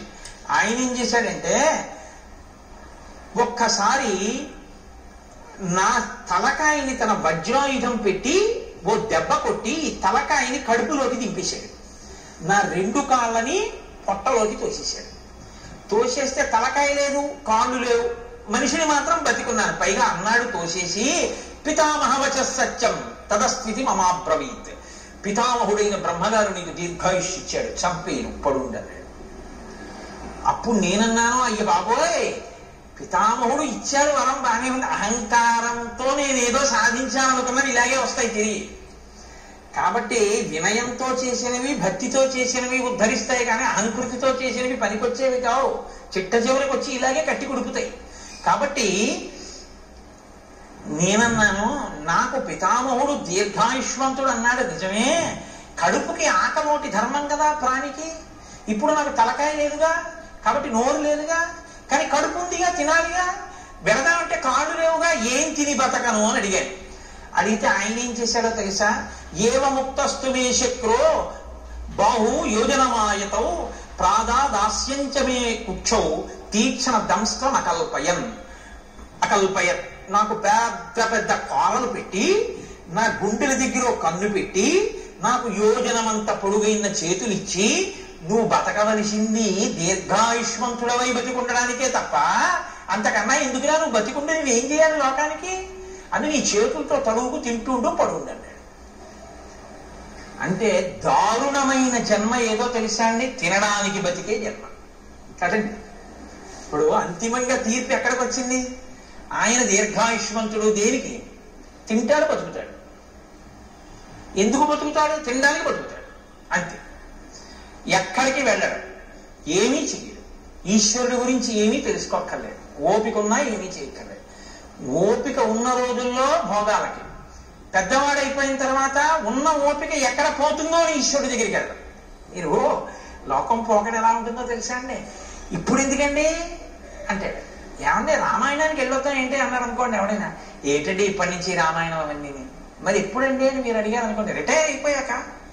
రిటైర్ అయిపోయిన తర్వాత కూడా నువ్వు ఉంటావని ఎవరైనా రాసిచ్చారా నీకు బాండ్ పేపరు? దంతంబుల్ పడనప్పుడే, తనువుయందు ఆరూఢియున్నప్పుడే, కాంతాసంగము రోజనప్పుడే, జరాక్రాంతంబు కానప్పుడే, వింతల్మేన చరించినప్పుడే, కురులు వెల్వెల్ల కానప్పుడే, చింతింపందల మీ పదంబుజములను శ్రీకాళహస్తీశ్వర. ఇంకా నువ్వేం చేస్తావు? 60 ఏళ్ళు వచ్చేసి రిటైర్ అయిపోయిన తర్వాత అప్పుడు పూజపీఠ మీదకి వెళ్ళి కూర్చుని ఆ చెమ్యా అంటే నీకు తెలియదు. ఓ గుళ్ళోకి వెళ్ళి మంత్రపుష్పానికి ముందు నీళ్లు వస్తే తీర్థం కింద గుచ్చేసుకుంటూ ఉంటాడు లోపలికి. ఎందుకంటే మంత్రపుష్పం ముందు చేయగడుక్కోమని వేశారు చేతిలో, ఆయనకి తెలియదు. అప్పుడు మళ్ళీ అర్చక స్వామి అయ్యో తాగేకండి అయ్యాలాగా చేయర్థంగా చేయగడుక్కోండి అంటే అప్పుడు ఆ చేతి నీళ్లు తీసుకెళ్ళి ఆయన పళ్ళల్లోనే కడిగేస్తాడు. అంటే అదో వాష్ బేసిన్ అనుకుంటాడు. అమ్మ బాబు నా అదృష్టం రా, ఇలాంటి భక్తులు ఇచ్చాడు ఇవ్వాలని ఆయన అనుకోవాలి. లేదని మీరు అనుకుంటున్నారా? ఎక్కడిది అజ్ఞానం? ఓపిక ఉండగా ఆర్జించడానికి, తినడానికి తప్ప ఈశ్వరుడు గురించి తెలుసుకోవడానికి పనికిరాలేదు. ఒక్కొక్కడి జీవితం అసలు అలాగే తెల్లాలి. అసలు ఎప్పుడు దేనికి అంటే తినడం. తింటుంటాడు అది తింటుందో రోజున. చెప్పాను అన్నం అంటే తినున్నది, మన చేత తినబడున్నది, మనని తినున్నది, 2 అర్థాలు. కాబట్టి అది తినేస్తుందో రోజు అయిపోయింది. కాబట్టి నీకు దీర్ఘాయుష్యే కదరా కావాలి, దానికి ఓ నోరు చాలు, ఆహారాన్ని చూసుకోవడానికి ఒక కన్ను చాలు, వెతుక్కు లాక్కోవడానికి 2 చేతులు చాలు. నువ్వు ఎక్కడికి వెళ్ళాలి? ఓ గుడికి వెళ్ళాలా, గోపురానికి వెళ్ళాలా? ఉంటే భయపడతావు ఎక్కడికన్నా వెళితే. అని ఎందుకు నాన్న అలా పడుతుంది? దీర్ఘాయుష్మంతుడు ఇప్పుడు తెలిసింది బాధ ఏమిటో. ఎందుకు చేశానా తపస్సు, ఎందుకు వెళ్ళానా ఇంద్రుడి మీదకి, ఎందుకు కనపడ్డానా ఋషికలాగా అని ఏడుస్తూ ఇన్ని వేల సంవత్సరాల నుంచి ఇక్కడ పడున్నాడు. అలా వస్తే తడువుకోను తిన్నాం. ఎప్పుడు నరికేస్తాడా ఈ చేతులను చూస్తూ కూర్చున్నాను రామా. ఇప్పుడు నువ్వు ఈ చేతులు నరికి ఈ ఒళ్ళు కాల్చే ఎంత తొందరపడిపోయాడో తెలుసా అండి? సూర్యాస్తమయం అయిపోతోంది, అలిసిపోయిన రథాలతో వెళ్ళిపోతున్నాడు సూర్యుడు. సూర్యాస్తమయం అయితే కాల్చవు ధర్మం, రామచంద్రమూర్తి చెయ్యడు అంచేసి సూర్యాస్తమయం అయితే. కాబట్టి అవ్వకుండా తొందరగా నన్ను ఒక గొయ్యి తీయించి అందులో పడేసి భూమి మీద పడుకోబెట్టి అంటించడానికి ఏం కుదరదు, అంత పెద్ద రాక్షసాకారం అది. ఇప్పుడు గోతిలో పారేసి దాని నిండా కట్టెలు పారేసి అగ్నిహోత్రం వెలిగించేస్తే నేనేం తొందరగా కాలుతాను అనుకుంటున్నావా? కదలిక లేదు కదండి, ఫ్యాట్ ఎలా డైల్యూట్ అవుతుంది? కాబట్టి ఒళ్ళంతా నీతి ముద్దలా కొవ్వు పట్టేసింది. ఇప్పుడు కొవ్వు పట్టాన కాలదట, అలా కాలుతూనే ఉంటుంది. అందుకే కొవ్వొత్తి తొందరగా కాలిపోతుందండి, దీపారాధనలో ఒత్తి కాలిపోయినట్టు కాలదు. అలా కొవ్వు కరుగుతూ కరుగుతూ దీపం అలా కిందకు వస్తూ వస్తూ ఉంటుంది. ఆ కొవ్వు అంతా కాలాలి. కాబట్టి రామ చాలాసేపు పడుతుంది నా ఒళ్ళు కాలిపోవడానికి, అందులో తొందరగా ఓ గొయ్యి తగ్గించి తోసేసి కాల్చి, నాకు ఇప్పుడు ఈ శరీరంతో ఉంటే స్మృతి ఉండదు, నా అసలు శరీరం నాకు వచ్చేస్తే నాకు దివ్య స్మృతి కలుగుతుంది, ఎక్కడ ఏం జరిగిందో తెలుసుకోగలను. అప్పుడు నీ భార్యను ఎవరు అపహరించారో నేను చెప్తాను, నీకు నేను ఆ సాయం చేస్తాను. ఇత పూర్వం ఎప్పుడైనా అన్నారండి ఇలాంటి మాటలు? ఎవరైనా మంచిగా ఉంటే వాడిని బాధ పెట్టాడు. ఇప్పుడు అవతల వాడి బాధలో ఆ శరీరం వస్తే వెంటనే నీకు మాట సాయం చేస్తానంటున్నాడు. ఈ మార్పు కోసం శాపానుగ్రహం ఇస్తారు. మీరు బాగా పట్టుకుంటే ఋషులు ఏదో తపస్సు ఉంది కదా అని శాపవాక్కు విడిచిపెట్టరు, వాళ్ళ తపస్సు పోతుంది. పోన్లేరా ఒకరిని మార్చాను, ఇప్పుడు ఆయన పనికొచ్చాడు, అందుకని ఇప్పుడు ఏమయ్యాడు? కబంధ మహాత్మన. ఈ కబంధుడు మహాత్ముడు అన్నారు వాల్మీకి మహర్షి. ఎందుకంటే మార్పు ఎక్కడొచ్చిందో వాడు చాలా గొప్పవాడు. ఈ మార్పు రాకపోతే వాడు లోకకంటకుడై కూర్చుంటాడు. కాబట్టి రామ, నువ్వు చేచ్యతే సమరే బాహు తదా స్వర్గం గమిష్యసి. ఇంద్రుడు కూడా ఏమన్నాడంటే, నీ 2 బాహువులు రాముడు ఎప్పుడు తిరిగేస్తే అప్పుడు మళ్ళీ స్వర్గానికి వెళ్తూ అలా పడుండి అన్నాడు. అందుకని తొందరగా నాకు అంత్యేష్టి సంస్కారం చేసేసి. సరే, లక్ష్మణుణ్ణి పిలిచాడు, గుణపం ఇచ్చాడు, గొయ్యి తవ్వించాడు, శరీరాన్ని తోసేశాడు. ఏనుగులు విరిచినటువంటి కొమ్మలు ఎండిపోతే ఏర్పడిన ఎండుకర్రలు.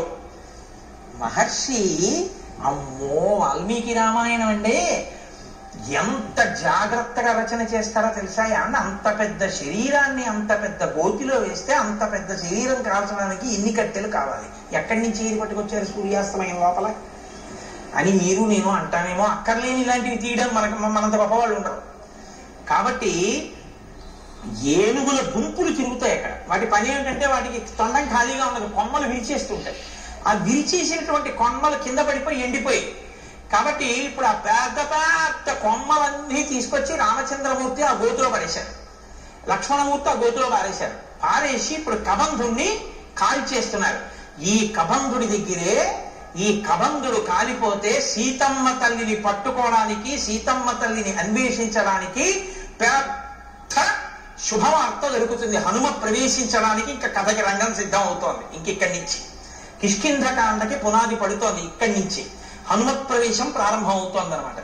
కాబట్టి ఇప్పుడు నాయన నువ్వు నా శరీరాన్ని అంటించే. ఇప్పుడు ఆ ఏనుగులు విరిచేసినటువంటి ఎండిపోయిన కొమ్మలు తెచ్చి గోతిలో పడేసి అంటించేశారు ఆ శరీరాన్ని. అంటించేస్తే మెల్లమెల్లగా కాలింది అన్నారు. కొవ్వు పట్టి ఉంది కదండి. అప్పుడు కూడా హ్యూమన్ ఎనాటమీ బాగా తెలుసు అనమాట. అంటే కదలకుండా ఎక్కువ తినేస్తే కొవ్వు పట్టేస్తుంది. వాడు దీర్ఘాయుష్మంతుడు కాబట్టి హార్ట్ బ్లాక్ లేదు వాడికి. కాబట్టి ఆయనలోంచి ఇప్పుడు ఒక దివ్యమైనటువంటి స్వరూపం ఒకటి బయటకు వచ్చింది. తతశ్చితాయా వేగేన భాస్వరో విమలాంబర ఉత్పపాతాశు సంహృష్ట సర్వ ప్రత్యంగభూషణ విమానే భాస్వరే తిష్టన్ హంసయుక్తే యశస్కరే ప్రభయాచ మహాతేజ దిశో దశ విరాజయన్. దశ దిశలు వెలిగిపోయేటట్టుగా హంసలు పూంచినటువంటి రథం మీద తెల్లటి వస్త్రములు ధరించి అంగ ప్రత్యంగములన్నీ కూడా సువర్ణ మణిమయబోయినటువంటి భూషణముల చేత అలంకరింపబడినటువంటి వాడై వెలిగిపోతున్న పగిది ఒక్కసారి ఆ కబంధుడు మళ్ళీ పూర్వస్వరూపంతో ఆ రథంలో కూర్చుని కనపడ్డాడు. కనపడి ఒక్క క్షణం ఇలా కళ్ళు మూసుకుని ఆలోచించాడు. ఆలోచించి అన్నాడు, రామ, నేను ఆలోచించగా మీకు కలిగినటువంటి కష్టానికి ఒక విషయం అర్థమవుతోంది. దశాభాగగతో హీనః త్వం హి రామః సలక్ష్మణః యత్కృతే వ్యసనం ప్రాప్తం త్వయా దార ప్రదర్శనం. మీరు దుర్దశ యొక్క ఫలితాన్ని అనుభవిస్తున్నారు. అందుకే భార్య దూరం అయిపోయింది. మీ ఇద్దరికి జాడ తెలియట్లేదు. ఎంత నడుస్తున్నారో కూడా తెలియనంత దూరం నడిచి కష్టపడి వెతుకుతున్నారు. ఇప్పుడు ఇలా వెతికి తిరిగి ప్రయోజనం లేదు. మీకు సాయం చెయ్యగలిగిన మిత్రుడు ఒకడు కావాలి. ఒక గొప్ప మిత్రుడు. ఆయన ఎటువంటి వాడై ఉండాలి? ఆయన ఈ లోకమంతా తిరిగిన వాడై ఉండాలి, భూమండలం అంతా. తిరిగిన వాడైతే ఎక్కడెక్కడ ఏమున్నాయో తెలిసిన వాడు అయి ఉంటాడు. ఎందుకని? రావణుడు అన్నది ఒక్కటే తెలుసు తప్ప అతను ఎక్కడుంటాడో ఏమిటో నాకు తెలియదు అంటున్నావుగా, జటాయువు చెప్పాడని.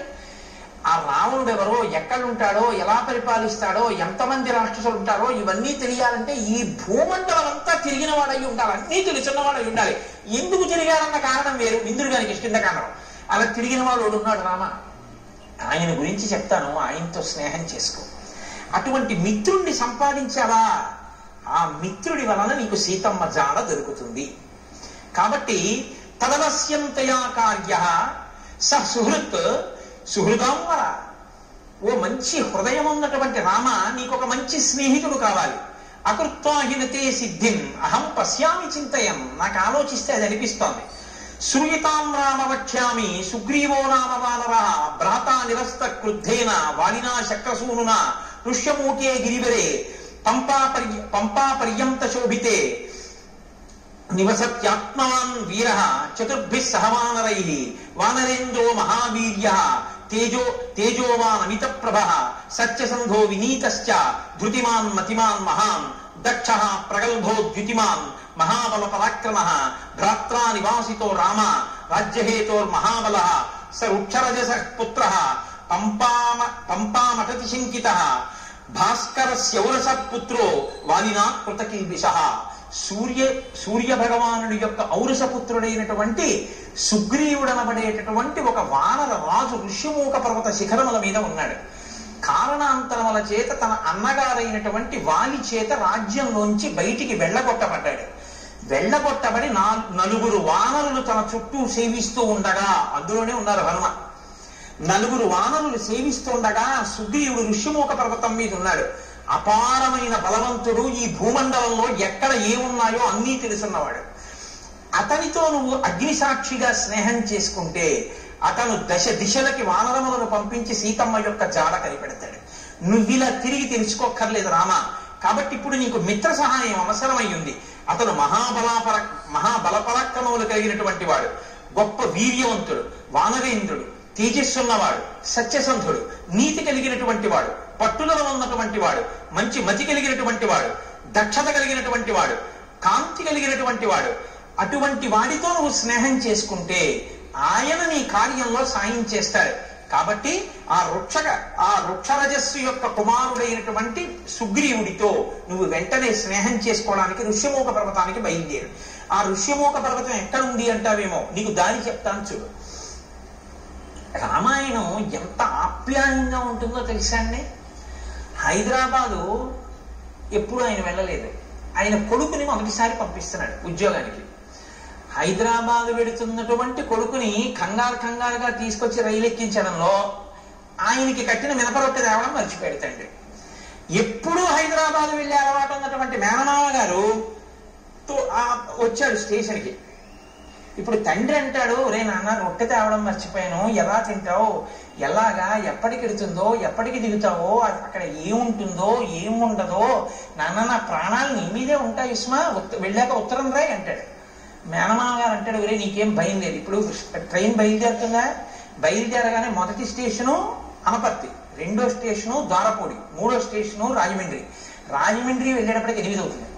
8 గంటలకి నువ్వు రాజమండ్రి రైల్వే స్టేషన్ లో కిందకి దిగితే అక్కడ 10 నిమిషాలు ఆగుతుంది. దిగి నువ్వు చూస్తే అక్కడే మంచి అరటిపళ్ళు, చాలా చక్కటి రొట్టెలు అన్ని అమ్ముతూ ఉంటారు. కాబట్టి నువ్వు అక్కడ నీకు కావలసిన 2 ఇడ్లీ 2 అరటిపళ్ళు అవి కొనుక్కొని చక్కగా అవి తినేసి మళ్ళీ రైలు ఎక్కి కూర్చుంటే 10 నిమిషాల కన్నా ఆగదు, గబగబా కొనేసుకో. రైల్లో కూర్చుని తినేసి మంచినీళ్ళు తాగేసి వాటర్ బాటిల్ మర్చిపో, ఎక్కిళ్ళు వస్తాయి. వాటర్ బాటిల్ కొనుక్కుంటే ఎక్కి పడుకున్నామంటే హాయిగా తెల్లవారేటప్పటికీ 6 హైదరాబాద్ వెళ్ళిపోతా ఉంటాడు. తెలుసున్నవాడు చెప్పేటప్పుడు రాజమండ్రి వస్తుంది, ద్వారపూడి వస్తుందని చెప్పడు. ఎక్కడ ఏం తినాలో, ఏం తాగాలో, ఎలా పడుకోవాలో, ఎలా వెళ్ళాలో ఎందుకు చెప్తాడంటే ఆత్మీయత అందులో కలిసిపోయి ఉంది. కలిసిపోయి ఉండడంలో అలా చెప్తాడు. కాబట్టి ఇప్పుడు చూడండి, నిజంగా మాట్లాడడంలో వాల్మీకి మహర్షి మాట్లాడించడంలో అందం చూడండి, ఇందుకుని మహాత్ముడయ్యాడు. ఇప్పుడు రాముడి మీద ఎంత ప్రేమతో మాట్లాడుతున్నాడంటే ఋషిముఖానికి వెళ్ళి నీ పని అవుతుందని ఏదో చేతకాని వాడికి చెప్పినట్టు చెప్పట్లేదు. ఉపకారం చేయడంలో అంత శ్రద్ధతో చేస్తున్నాడు. మహానుభావుడి వల్ల నేను మళ్ళీ పునర్జన్మ పొందానని సంతోషిస్తున్నాడు. నాయన రామ, నువ్వు లక్ష్మణ సహితుడవై పశ్చిమ దిశగా ఇదే మార్గంలో విడితే బోలెడన్ని చెట్లు కనపడతాయి. నేరేడు, మోరటి, పనస, జువ్వి, మర్రి, తుమ్మిక, రావి, కొండగోగు, మామిడి, చండ్ర, పొన్న, ఎర్రగోరుంట, కానుగ, నల్లవి, అశోక వృక్షాలు, కడిమి చెట్లు, గన్నేరు చెట్లు, నల్లజీడి చెట్లు, అశోక వృక్షాలు, ఎర్రచందన చెట్లు, దేవదారు వృక్షాలు అన్నీ కనపడతాయి. ఎందుకు ఇవన్నీ? ఆప్యాయత కలిగిన మేనమామ చెప్పినట్టు చెప్పడం. వీటికి మంచి మంచి పళ్ళు ఉంటాయి. లక్ష్మణుడు ఎక్కి కోసి నీకు తెచ్చి పెట్టచ్చు, లేదా కొమ్మలు ఉంచినా కూడా అందుతాయి. అంటే కింద కొమ్మలకు కూడా అన్ని పళ్ళుంటే ఆ పళ్ళు ఎవరు పోయిరు. ఎంత వివరంగా మాట్లాడతాడో చూడండి. అక్కడే ఉంటుంది క్యాంటీన్. ఒకవేళ క్యాంటీన్ ఏ కారణం చేతనైనా మూసేసి ఉంటే నువ్వు కంగారు పడకు, ఇటువైపు కట్టేస్తారు. కానీ అదే టైంలో టిఫిన్ ఎక్కువ తినేవాళ్ళు అవతల ప్లాట్ఫామ్ మీదకి వస్తారు, ఇటు చెక్కలతో క్లోజ్ చేసి అటువైపు అమ్ముతుంటారు, అటువైపు వెళ్ళు అని చెప్తాడు. చూసారా మా మేనమామ అలా చెప్తాడు చెప్పేటప్పుడు. మీరు ఆ శ్లోకాలలో అవతల వాడి ఆప్యాయత చూడాలి ఆ చెప్పడంలో. ఎంత గొప్ప రచనండి మహర్షిది. కాబట్టి లక్ష్మణుడు కొమ్మలు ఉంచి పళ్ళు కొయ్యొచ్చు, తేనె పట్ల నుంచి తేనె కారుతుంటుంది. రామ, అవి మీరు తినచ్చు. అది దాటి మీరు వెడితే అక్కడ మీకు ఒక చిక్కటి వనం కనపడుతుంది. అంటే చిక్కటి వనం, చక్కటి వనం, బాగా చెట్లు దగ్గరగా ఉంటాయి.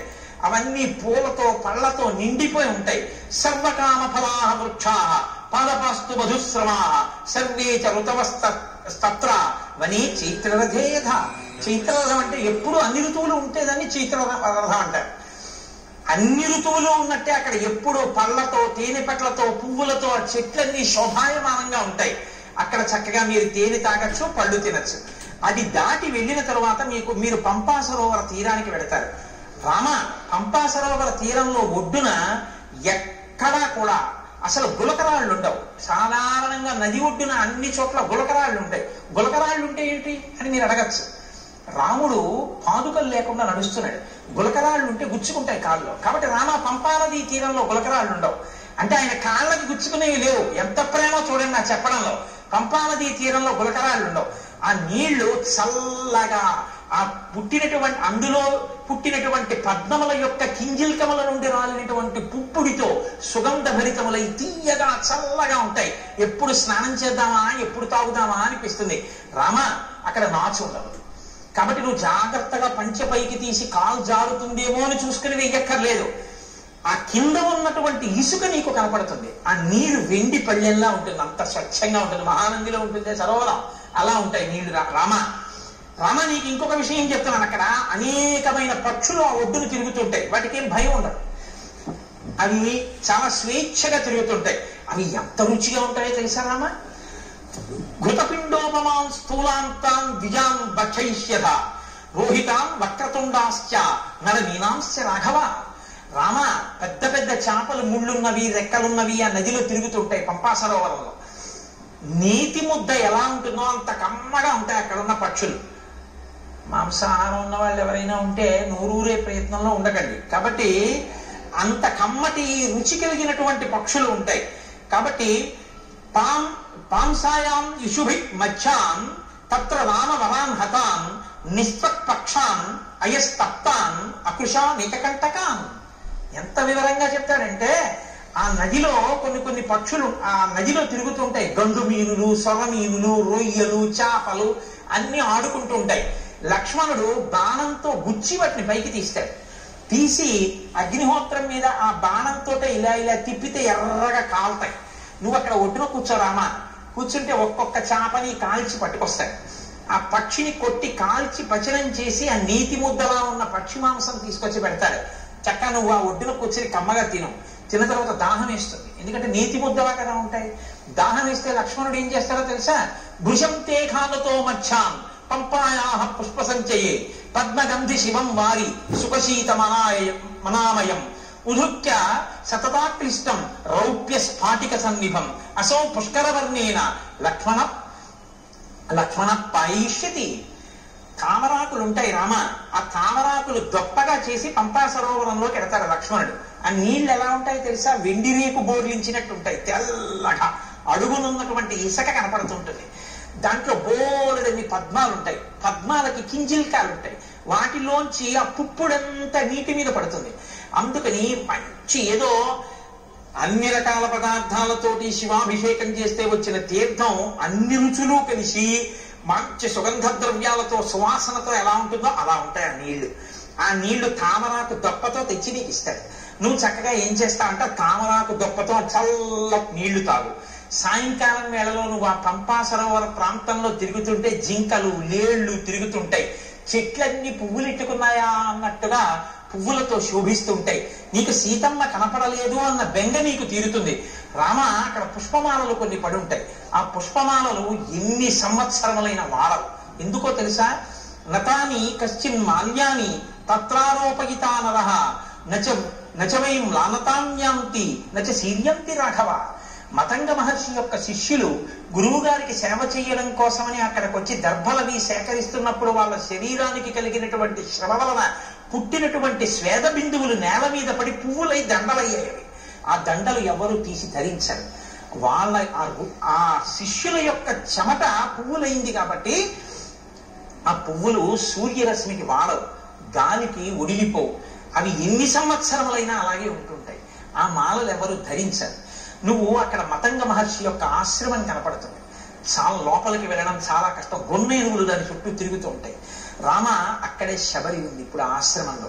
తేషాం గతానాం ఆద్యాపి దృశ్యతే పరిచారిణి శ్రమణీ శబరీనామ కాకుత్స చిరంజీవిని త్వాంతు ధర్మే స్థితా నిత్యం సర్వభూత నమస్కృతం దృష్ట్వా దేవోపమం రామ స్వర్గలోకం గమిష్యతి. నువ్వు ఒక్కసారి ఆ ఆశ్రమంలోకి వెళ్ళి శబరిని చూస్తే శబరి నిన్ను చూసిన తరువాత స్వర్గలోకానికి వెళ్ళిపోతుంది. నీకోసమే ఎదురు చూస్తోంది. రామ అక్కడ నుంచి కొంచెం ముందుకు వెడితే ఎప్పుడు ఏనుగులు తిరుగుతూ ఉంటాయి. ఆ ఏనుగులు తిరుగుతున్నటువంటి ప్రాంతానికి లోపలే మతంగ మహర్షి చేత నిర్మింపబడిన మతంగ వనము అని ప్రసిద్ధికెక్కినటువంటి ఆశ్రమం ఉంది. అక్కడే పంపా సరోవరానికి తూర్పున ఋష్యమూకము అనేటటువంటి ఒక పెద్ద పర్వతం ఉంది. ఆ పర్వతం యొక్క గొప్పతనం ఏమిటో తెలుసా రామ? ఋష్యమూకశ్చ పంపాయా పురస్తాత్ పుష్పిత ద్రుమః సుదుఃఖారోహణో నామ శిశునాగాభిరక్షిత ఉదారో బ్రహ్మణా చైవ పూర్వకాలే వినిర్మిత శయాన పురుషో రామ తస్య శైలస్య మూర్ధని యత్ స్వప్నే లభతే విత్తం తత్ ప్రబుద్ధో దిగచ్చతి నత్వేనం విషమాచారః పాపకర్మాధిరోహతి యస్తు తం విషమాచారః పాపకర్మాధిరోహతి తత్రైవ ప్రహరంత్యేనం సుప్త ఆదాయ రాక్షసాః తత్రాపి శిశునాగానాం ఆక్రంధ శ్రూయతే మహాన్ క్రీడతాం రామ పంపాయాం మతంగారణ్యవాసినాం. ఆ ఋష్యమూక పర్వత శిఖరములున్నాయే, ఆ శిఖరము పైకి ఎక్కడం చాలా చాలా కష్టం రామ. అందుకే ఆ శిఖరానికి పేరు ఏమని పిలుస్తారో తెలుసా? దాన్ని సుదుఃఖారోహణ శిఖరము అని పిలుస్తారు. ఎక్కడం చాలా కష్టం కాబట్టి ఆ శిఖరం మీదకి ఎవరు ఎక్కలేరు. దాని చుట్టూ ఎప్పుడు గొన్నేనుగులు తిరుగుతుంటాయి, శిశునాగములు. కాబట్టి ఆ గొన్నేనుగులు గుంపులు గుంపులుగా తిరుగుతుంటాయి. పంపా సరోవరంలో నీళ్లు తాడి ఆడుకుంటుంటాయి. ఎవరైనా శిఖరం పైకెక్కి రాత్రి నిద్రపోయినప్పుడు వాళ్ళ కల్లో ఏం కనపడుతుందో అది వాళ్ళకి దొరుకుతుంది తెల్లవారేటప్పటికి. పాపాచారం కలిగిన వాళ్ళు ఋష్యమూక పర్వతం మీదకి ఎక్కి ఉండలేరు. ఒకవేళ ఉన్నా వాళ్ళకి నిద్ర పట్టగానే రాక్షసులు వచ్చి చంపేస్తారు. కాబట్టి ఏమర్థం అవుతోంది? ఋష్యమూక పర్వతం మీద ఉన్న సుగ్రీవుడు నలుగురు వానరులు పాపాచారము కలిగిన వాడు కారు. వారు పాపాచారులు అని వాలి తరివేశాడు తప్ప వాళ్ళు నిజములకు పాపాచారులు కారు. అటువంటి వారైతే రామ నిన్ను వాళ్ళతో సంధి చేసుకోమని చెప్పడం, ఇది దాని అర్థం. కాబట్టి యత్ స్వప్నే లభతే విత్తం తత్వబుద్ధో దిగచ్చతి. రాత్రి కల్లో ఏం కనపడిందో అది తెల్లవారేటప్పటికీ ఆ కొండ మీద దొరుకుతుంది. కాబట్టి రామ ఆ పర్వత శిఖరం మీదకి వెడితే అక్కడ ఒక గొప్ప గుహ ఒకటి ఉంది. రామతస్యతు శైలస్య మహతీ శోభతే గుహ శిలాపిధానా కాకుత్స దుఃఖం చాస్యాహ ప్రవేశనం. ఆ గుహకి ఒక పెద్ద శిల అడ్డు పెట్టి ఉంటుంది. దానిలోనే సుగ్రీవుడు నలుగురు వానరులతో ఉంటాడు. ఆ గుహలోకి ప్రవేశించడం చాలా కష్టం. తస్యా వసంతి సుగ్రీవ చతుర్భి సహవానరై కదాచిత్ శిఖరే తస్య పర్వతస్యావతిష్టతే. రామ ఆ శిశునాగములు, ఆ గొన్నేనుగులు ఉన్నాయే, అవి పంపా సరోవరంలోకి వచ్చి నీళ్లు తాగి పైకి చిమ్మి ఆడుకుని పెద్దగా అరుస్తుంటాయి. అవి అలా అరిచినప్పుడు వాటి యొక్క ఘీంకారములు ఆ పర్వత శిఖరం మీదకి వినపడుతుంటాయి. అప్పుడప్పుడు సుగ్రీవుడు గుహలోంచి బయటికి వచ్చి నలుగురు వానరులతో కలిసి ఆ శిఖరం మీద కూర్చొని చూస్తూ ఉంటాడు. ఇవన్నీ అక్కడే ఉన్నాడు.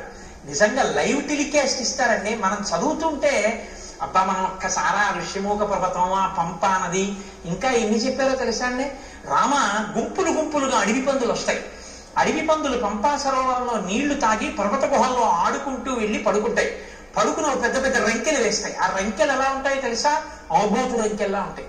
అక్కడ కొన్నేనుగులు ఏమి ఆటలాడుతుంటాయో రామా, ఆ పర్వత శిఖరం చుట్టూ అవి తిరుగుతుంటాయి. వాటిని దాటి శిఖరం ఎక్కవలసి ఉంటుంది. ఇవన్నీ చెప్పి రామ తొందరగా బయలుదేరి సుగ్రీవుడితో స్నేహం చేసుకో. చాలా సంతోషం అన్నారు. మీరు ఆజ్ఞనిస్తే నేను బయలుదేరుతానన్నాడు. ఆయన వెళ్ళిపోయాడు. రామలక్ష్మణులు ఇద్దరు బయలుదేరి శబరి ఉన్నటువంటి ఆ మతంగ మహర్షి యొక్క ఆశ్రమాన్ని చేరుకున్నారు. శబరి వెంటనే స్వాగతం చెప్పింది.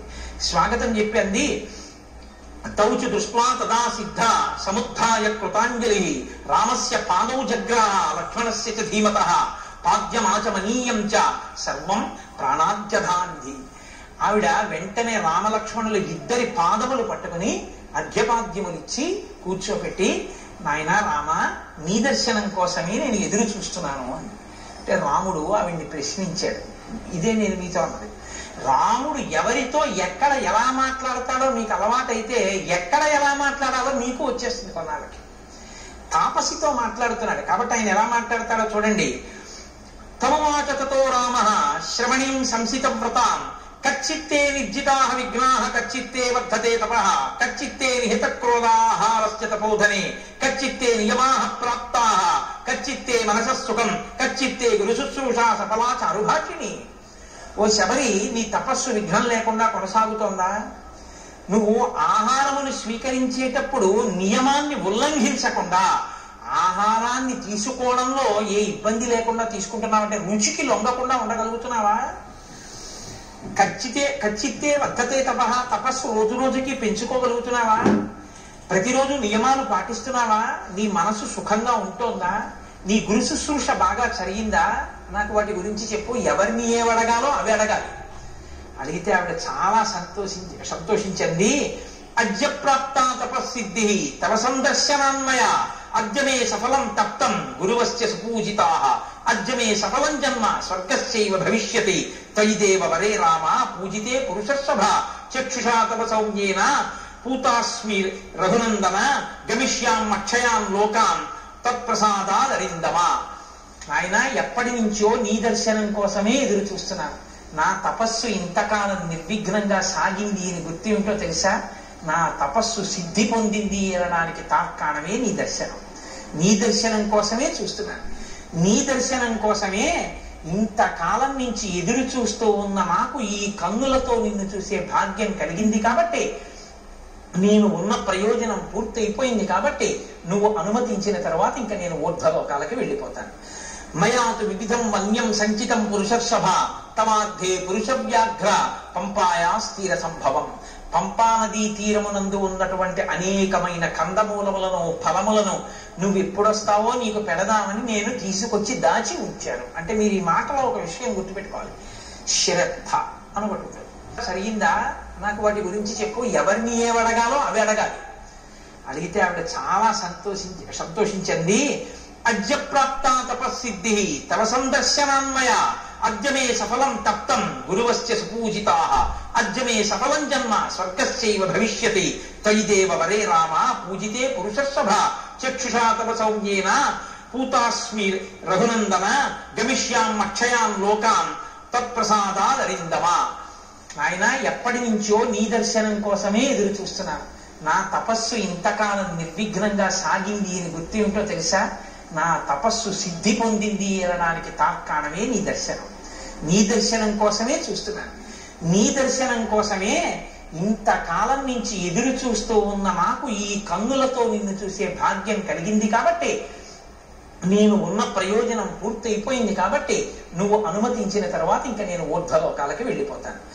మయాతు వివిధం వన్యం సంచితం పురుషర్షభ తమార్థే పురుష వ్యాఘ్ర పంపాయా స్థిర సంభవం. పంపా నదీ తీరమునందు ఉన్నటువంటి అనేకమైన కందమూలములను ఫలములను నువ్వు ఎప్పుడొస్తావో నీకు పెడదామని నేను తీసుకొచ్చి దాచి ఉంచాను. అంటే మీరు ఈ మాటలో ఒక విషయం గుర్తుపెట్టుకోవాలి. శ్రద్ధ అనబడుతుంది. శ్రద్ధ అంటే ఏమిటో తెలుసా అండి? ఎప్పుడో అప్పుడు రాముడు వస్తాడని తీసుకొచ్చి 2 దానిమ్మ పళ్ళు వచ్చి చూద్దాం, ఇవాళ కూడా ఇన్నాళ్ళు రాలేదు, ఇవాళ వచ్చేసాడు ఏంటంటే పోలే. దానిమ్మ పళ్ళు 2-3 రోజులు ఉంటాయి కాబట్టి 2-3 రోజులు రాకపోతే అప్పుడు మళ్ళీ తీసుకొద్దామని పెట్టి కూర్చోవడం కాదు.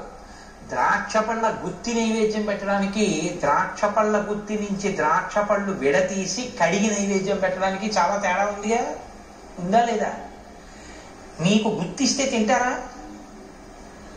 విడదీసి కడిగి పట్టరా అంటారా అనరా? ఈశ్వరుడు తినాలంటే గుత్తి ఎలా నైవేద్యం పెడుతున్నావు?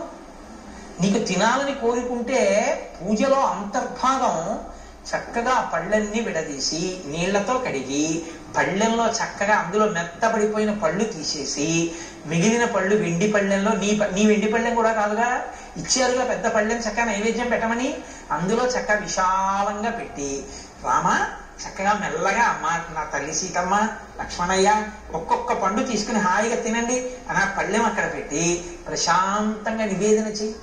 నువ్వు కడిగినందుకు పొంగిపోతాడు ఆయన, అని పూజ. ఓరి ఓరి ఓరి వీడు నేను తినాలని పళ్ళు కడుగుతున్నాడు సీత చూసావా అంటాడు. గుత్తి అక్కడెట్టి నైవేద్యం పెట్టారు.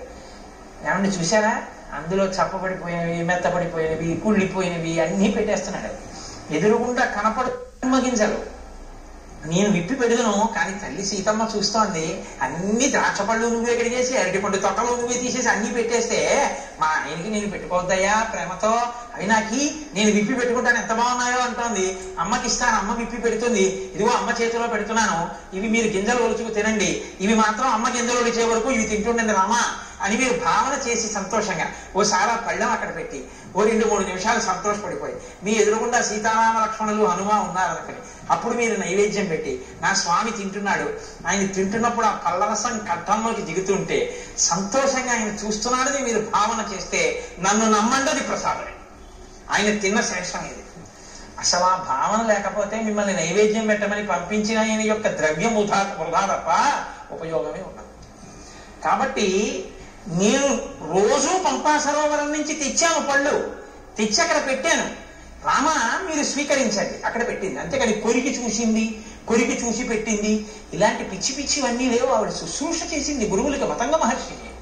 ఆవిడికి తెలుసు ఎక్కడెలా ప్రవర్తించాలో, ఆవిడ శ్రద్ధ ఎక్కడా మీకు అర్థమవుతుందని నేను ఈ మాటలు చెప్పాను నైవేద్యం పెట్టడం ద్రాక్ష పళ్ళ గుత్తి గురించి. ఆవిడ అలా ప్రతిరోజు సేకరించి తీసుకొచ్చి అక్కడ పెట్టింది. ఏమో రాముడు వస్తారేమో పెట్టుకోవాలి, ఎప్పటి పళ్ళు అప్పుడు. నేను చైతన్య కుసుమ ప్రియా అమ్మవారు. అందుకే అమ్మవారికి బంగారు తామరలతో బంగారం పూలు చేయించాలని అంటారు. బంగారం పూలతో చేయిస్తే మీరు గుర్తుపెట్టుకోండి జాగ్రత్తగా, చాలా మంది చేసేస్తారు కానీ దానికి ఒక కాడ ఉంటుంది. రెండో రోజు ఎవరో ఏం చేస్తాడు, ఇలా తీస్తాడు ఆ పూలు, అది గీసుకుని అమ్మవారి పాదానికి ఎర్రగా ఉన్న నా తల్లి పాదం మీద గీత పడి చిన్ని నెత్తుటి చుక్క పైకి చిందింది అనుకోండి, మీరు 1,000,000 జన్మలు ఎత్తినా మీ పాపం పోదు. ఎవడు చేయమన్నాడు ఆ పూలు? ఓ గడ్డి పువ్వు తెచ్చి అక్కడ చాలు. అందుకే ఆవిడ చెప్పింది చైతన్య కుసుమ ప్రియా, నేను చైతన్యం ఉన్న పువ్వుల్ని ఇష్టపడతాను అని చెప్పింది ఆవిడ. ఈ బంగారం పూలు వెండి పూలు తెచ్చేమని ఆవిడ చెప్పలేదు. ఎవడో విర్రెక్కిన వాడు మొదలెట్టాడు ఇవన్నీ. కాబట్టి అలాంటి పిచ్చి పనులు అన్నారు. కానీ అశక్నువద్ధిస్తైర్గంతో లేచి వెళ్ళడానికి ఓపిక లేదు, ఇంకా నీరసంగా ఉంది శరీరం. ఎలా అనుకుని సప్త సాగరములారా ఇలా రండి స్నానం చేస్తానన్నట. 7 సముద్రాలు వచ్చి ఇక్కడ ప్రవహించాయి. నా గురువు గారు ఇందులో స్నానం చేశారు రామా చూడండి ఆవిడ. అంటే ఈ జాతి యందు ఋషుల యొక్క శక్తి ఏమిటో చూస్తున్నారు మహర్షి రామచంద్రమూర్తి. అద్యాపి నామ సుష్యంతి ప్రదేశే రఘునందన. మా గురువు గారు శిష్యులు ఇక్కడే నారచీరలు ఒంటి మీద బట్టతో స్నానం చేయాలి, చేసి ఆ బట్ట పిండి ఆరేశారు. వారి శరీరములకు తగిలిన కారణం చేత ఆ చీరలు ఆరలేదు. అది వాళ్ళ తపశ్శక్తి. దేవకార్యాన్ని కుర్వద్భిః యానీమాని కృతాని వైః పుష్పైః కువలయైః సార్థం మ్లానత్వం నోపయాంతి వై. వాళ్ళు చేతులతో ముట్టుకుని ఇక్కడ దేవతలకి పుష్పాలు సమర్పించారు. ఆ పువ్వులు ఇన్ని సంవత్సరములైన వాడవు, అలాగే ఉన్నాయి చూడు. ఇది మా గురువు గారి గొప్పతనం. కాబట్టి రామా నేను నీ గురించి ఎదురు చూస్తున్నాను, నీకు ఆతిథ్యం ఇమ్మని మా గురువు గారు చెప్పారు. దర్శనం చేసుకుని ఆతిథ్యం ఇచ్చి రమ్మన్నారు. ఇటుగా రాముడు వస్తాడు, ఆతిథ్యం ఇవ్వడానికి ఉండాలన్నారంటే రామచంద్రమూర్తి ఆగమనానికి ఎలా ఎదురు చూశారో చూడండి. నీకు నేను స్వాగతం నెరపాను కాబట్టి ఇక నేను ఉత్తలోకాలకి వెళ్ళిపోతాను. ఎంత తేలిగ్గా చెప్పేసిందో వెళ్ళిపోతానని. అంటే రాముడు లక్ష్మణుడి వంక చూసి శరభంగాశ్రమంలో చూశాడు ఈ శక్తి. ఒక ఆడది తాపసి సన్యాసి, ఆవిడ చెప్తోంది వెళ్ళిపోతానని. ఈ దేశంలో ఆడవాళ్ళు కూడా అంత తపశ్శక్తి సంపన్నులు. అనసూయని చూసాం, శబరిని చూస్తున్నాం. కాబట్టి ఇత్యుక్తాదితిరా వృద్ధ చీరకృష్ణాజినంబర తస్మిన్ ముహూర్తే శబరి దేహం జీర్ణం జిహాసతి అనుజ్ఞాతాతు రామేణ హుత్వాత్మానం హుతాశనే జ్వలత్సావ సంకాశ స్వర్గమేవ జగామస దివ్యాభరణ సంయుక్త దివ్యమాల్యాన్లేపన దివ్యాంబరధరా తత్ర బభూవ ప్రియదర్శన విరాజయంతి తం దేశం విద్యుత్ సౌదామినీ యథా యత్ర తే స్మృతాత్మానో విహరంతి మహర్షయః తత్పుణ్యం శబరీ స్థానం జగామాత్మ సమాధిన. ఆవిడ కట్టుకున్నటువంటి నారచీర, ఆవిడ కట్టుకున్నటువంటి కృష్ణాజినాంబరం మొదలైనటువంటి వాటిని విడిచిపెట్టేసేసి ఆవిడ ఏవి కట్టుకుందో వాటితోటే అక్కడ అగ్నిహోత్రాన్ని రగల్చి అగ్నిహోత్రంలోకి ప్రవేశించింది. తన శరీరాన్ని కూడా అగ్నిహోత్రంలో వ్రేల్చింది.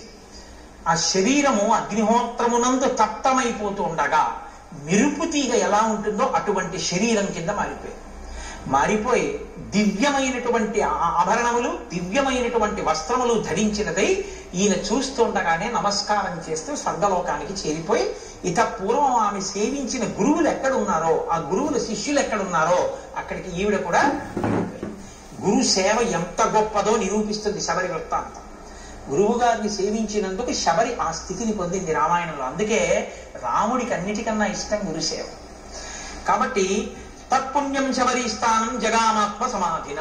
ఆవిడ వెళ్ళిపోయిన తర్వాత రాముడు లక్ష్మణుడితో కలిసి సప్తానంచ సముద్రాణం యేషు తీర్థేషు లక్ష్మణ ఉపస్పృష్టంచ విధివత్ పితరశ్చాపి తత్పితాః ప్రణష్టం అశుభం తత్వత్ కళ్యాణం సముపస్థితం తేన తత్వేన హృష్టం మే మనో లక్ష్మణ సంప్రతి హృదయేహి రవ్యాఘ్ర శుభం ఆవిర్భవిష్యతి. ఇది ఎందుకు మనం స్నానం చేయాలో తెలుసుకోవాలి. రాముడు వెంటనేట అక్కడ సప్తసాగరములను ఋషులు తీసుకొచ్చారు కదండి, అందులో స్నానం చేసి పితృతర్పణం చేశాట.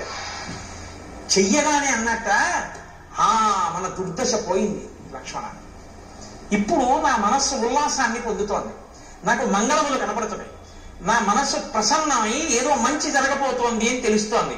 ఇంత గొప్ప తీర్థంలో స్నానం చేయడం వల్ల మన పాపం నశించింది. మీరు చెప్తే ఆశ్చర్యపోతారు. ఒకనకొకప్పుడు ఒక ఆయన చాలా ఇబ్బందుల్లో ఉండేవాడు. ఆయన వెళ్ళి స్నానం చేసే స్థితిలో లేడు. ఎందుకంటే ఆయనకు అప్పటికి ఒక యాక్సిడెంట్ అయ్యి కట్టు కట్టారు. ఆయన చాలా కష్టాల్లో ఉంటే ఒక మహాత్ముడు ఒక ఆయనతో కలిసి నేను వాళ్ళ ఇంటికి వెళ్ళడం జరిగింది. ఆయన నన్ను అడుగుతున్నాడు, ఏమండి నేను చాలా ఇబ్బందుల్లో ఉన్నాను, సాధారణంగా ఇలాంటి ప్రశ్న ఏదో ఈయన చెప్పగలను, రామాయణం చెప్తావని చెప్పగలనా, ఏదో పాపం వాళ్ళ సంతోషం అడుగుతుంటారు, ఏం చేయమంటారు అంటే నేను ఆలోచిస్తున్నాను ఏం చేయమని చెప్దాం. యాక్సిడెంట్ అయింది, కాళ్ళు విరిగిపోయి కట్లు కట్టేశారు, ఏం చేయమని చెప్తే ఏం చేయగలడు అని ఆలోచిస్తుంటే నాతో వచ్చిన మహాత్ముడు పక్కున్నది అన్నారు, ఎందుకంటే దానికి అంత బాధపడతారు, ఇక మీకేమీ అవదు, పుష్కరం నుంచి సీసాతో నీళ్లు తెచ్చుకు చల్లుకోకండి, కాలు చేయించుకుని మీ ఊళ్ళో పుష్కరాలు అవుతున్నాయిగా, గోదావరి పుష్కరాలు, ఒక్కసారి నదిపాయ మీకు దగ్గరగా ఎక్కడుందో అక్కడికి వెళ్ళి ఆ ఒడ్డున కూర్చుని ఇలా వంగండి, కింద కట్లు తెరవకూడదు కానీ తల తెరవచ్చుగా, గోదావరిలో నీళ్లు తీసుకొచ్చి సంకల్పంతో మీ తల నుంచి కంఠం తరిచే వరకు పోసుకోండి, తడి బట్టతో ఒళ్ళు తుడుచుకుని ఇంటికి రండి, మీ దరిద్రం అక్కడతో పోతుందండి. మీరు నమ్ముతారా? నేను యథార్థం చెప్తున్నా, రామాయణం చెప్తూ. ఆయన నిజంగా వెళ్ళి ఆ పుష్కర స్నానం చేశాడు, అంతే. ఇవాళ ఆయన ఎంత సంతోషంగా ఉన్నాడో, ఇక మళ్ళీ ఆయన ఏమీ పట్టుకోలేదు. తీర్థస్నానం అంటే ఉత్తినే రాలేదండి, మహాత్ముల యొక్క సంకల్ప శక్తితో వచ్చాయి. ఒక గోదావరి ఉత్తినే రాలేదు, గౌతమ మహర్షి యొక్క తపఫలం. అందుకే నదులు ఎక్కడెక్కడ ఈశ్వరుడు ఉంటే అక్కడికక్కడికి వెళ్ళి చుట్టుకుంటాయి. ఎవరి దారి నేర్పారని? కృష్ణమ్మ ఉంది, విజయవాడ కనకదుర్గమ్మని సేవిస్తుంది, మంగళగిరి వెళుతుంది, అమరేశ్వరుణ్ణి సేవిస్తుంది. అక్కడి నుంచి ఎవరు చెప్పారని? శ్రీశైలం వెళ్ళిపోతుంది, ఆ లోయల్లో వెళ్ళిపోయి అక్కడికి వెళ్ళి ఆ పాతాళ గంగా జలమజ్జన నిర్మలాంగా భస్మ త్రిపుండ్ర సమలంకృత పాల భాగా గాయంతి దేవం నిభక్త జనాభవంతం శ్రీమల్లికార్జున విభో తప సుప్రభాతం అన్నీ వదిలిపెట్టి శ్రీగిరిని చుట్టుకుంటుంది, దానికి ప్రదక్షిణం చేసి వెళ్ళిపోతుంది. ఎవరు నేర్పారు నదికి? ఆ నదుల గొప్పతనం అవే, అవి ఈశ్వరుణ్ణి సేవిస్తాయి. ఋషులు తీసుకొచ్చారు వాటిని. మాకు దక్షారామంలో సప్తగోదావరి ఉంది, ఋషులు తీసుకొచ్చారు. దాని స్నానమే, దాని ఫలితమే. కాబట్టి రాముడు స్నానం చెయ్యగానే ప్రసన్నుడయ్యాడు. స్నానం శక్తి ఇస్తుందా అండి అంటే నువ్వు ఆ నమ్మకంతో చేసి చూడు, నీకు టాబ్లెట్ లో ఏ కంపోజిషన్ ఉందో ఏముందో నీకు విరేచనాలు అవుతుంటే నీకు ఏ సూక్ష్మ క్రిముల వల్ల వచ్చాయో ఇది వేసుకుంటే నీ రక్తంలో ఎలా కలుస్తుందో ఆ బ్యాక్టీరియా ఎలా చచ్చిపోతుందో నీకు తెలిస్తే చచ్చిపోయా? డాక్టర్ గారు 3 పూట్ల వేసుకోమన్నాడు, వేసుకున్నావు, చచ్చిపోయా లేదా? విరేచనాలు తగ్గాయా లేదా? డాక్టర్ గారు చెప్తే మాత్రం నేను ఎలా వేసుకుంటానండి, ఇందులో ఏముందో నాకు తెలియాలండి, తెలిస్తే నేను వేసుకుంటానండి అంటే ఒక్కలాగే తగ్గదు. నీ నమ్మకం ప్రధానం. మణి, మంత్రము, ఔషధము 3టికి నమ్మకం. కాబట్టి ఇప్పుడు నమ్మి స్నానం చేశాడు, ఫలితం వస్తుంది. విశ్వాసమే ఈశ్వరుడు. మనం ఒక ఎక్కడికైనా పవిత్రమైన చోటుకి వెళితే తీర్థస్నానం తప్పకుండా చెయ్యాలి. కాబట్టి రాముడు ఆ స్నానం చేసి ఉల్లాసాన్ని పొంది సంతోషించి లక్ష్మణుడితో కలిసి నువ్వు వెళ్ళి ఋష్యమూక పర్వతం మీద సుగ్రీవుణ్ణి కలుసుకో అని చెప్పి ఆనందంగా ఇద్దరూ కలిసి ఆ పంపా సరోవరంలో తిరుగుతూ ఇంకా సుగ్రీవుని యొక్క దర్శనం కోసమని ఎదురు చూస్తున్నారు. రేపటి రోజున మహానుభావుడు హనుమ సుగ్రీవుడు ఆ వానరుల యొక్క దర్శనం, సీతమ్మ తల్లి జాడ కనిపెట్టడం వైపుకి కథ తిరుగుతుంది. ఇక్కడతో అరణ్యకాండ పూర్తయింది. కాబట్టి మనం ఒక్కసారి రామనామం చెప్పుకుని 11 పర్యాయాలు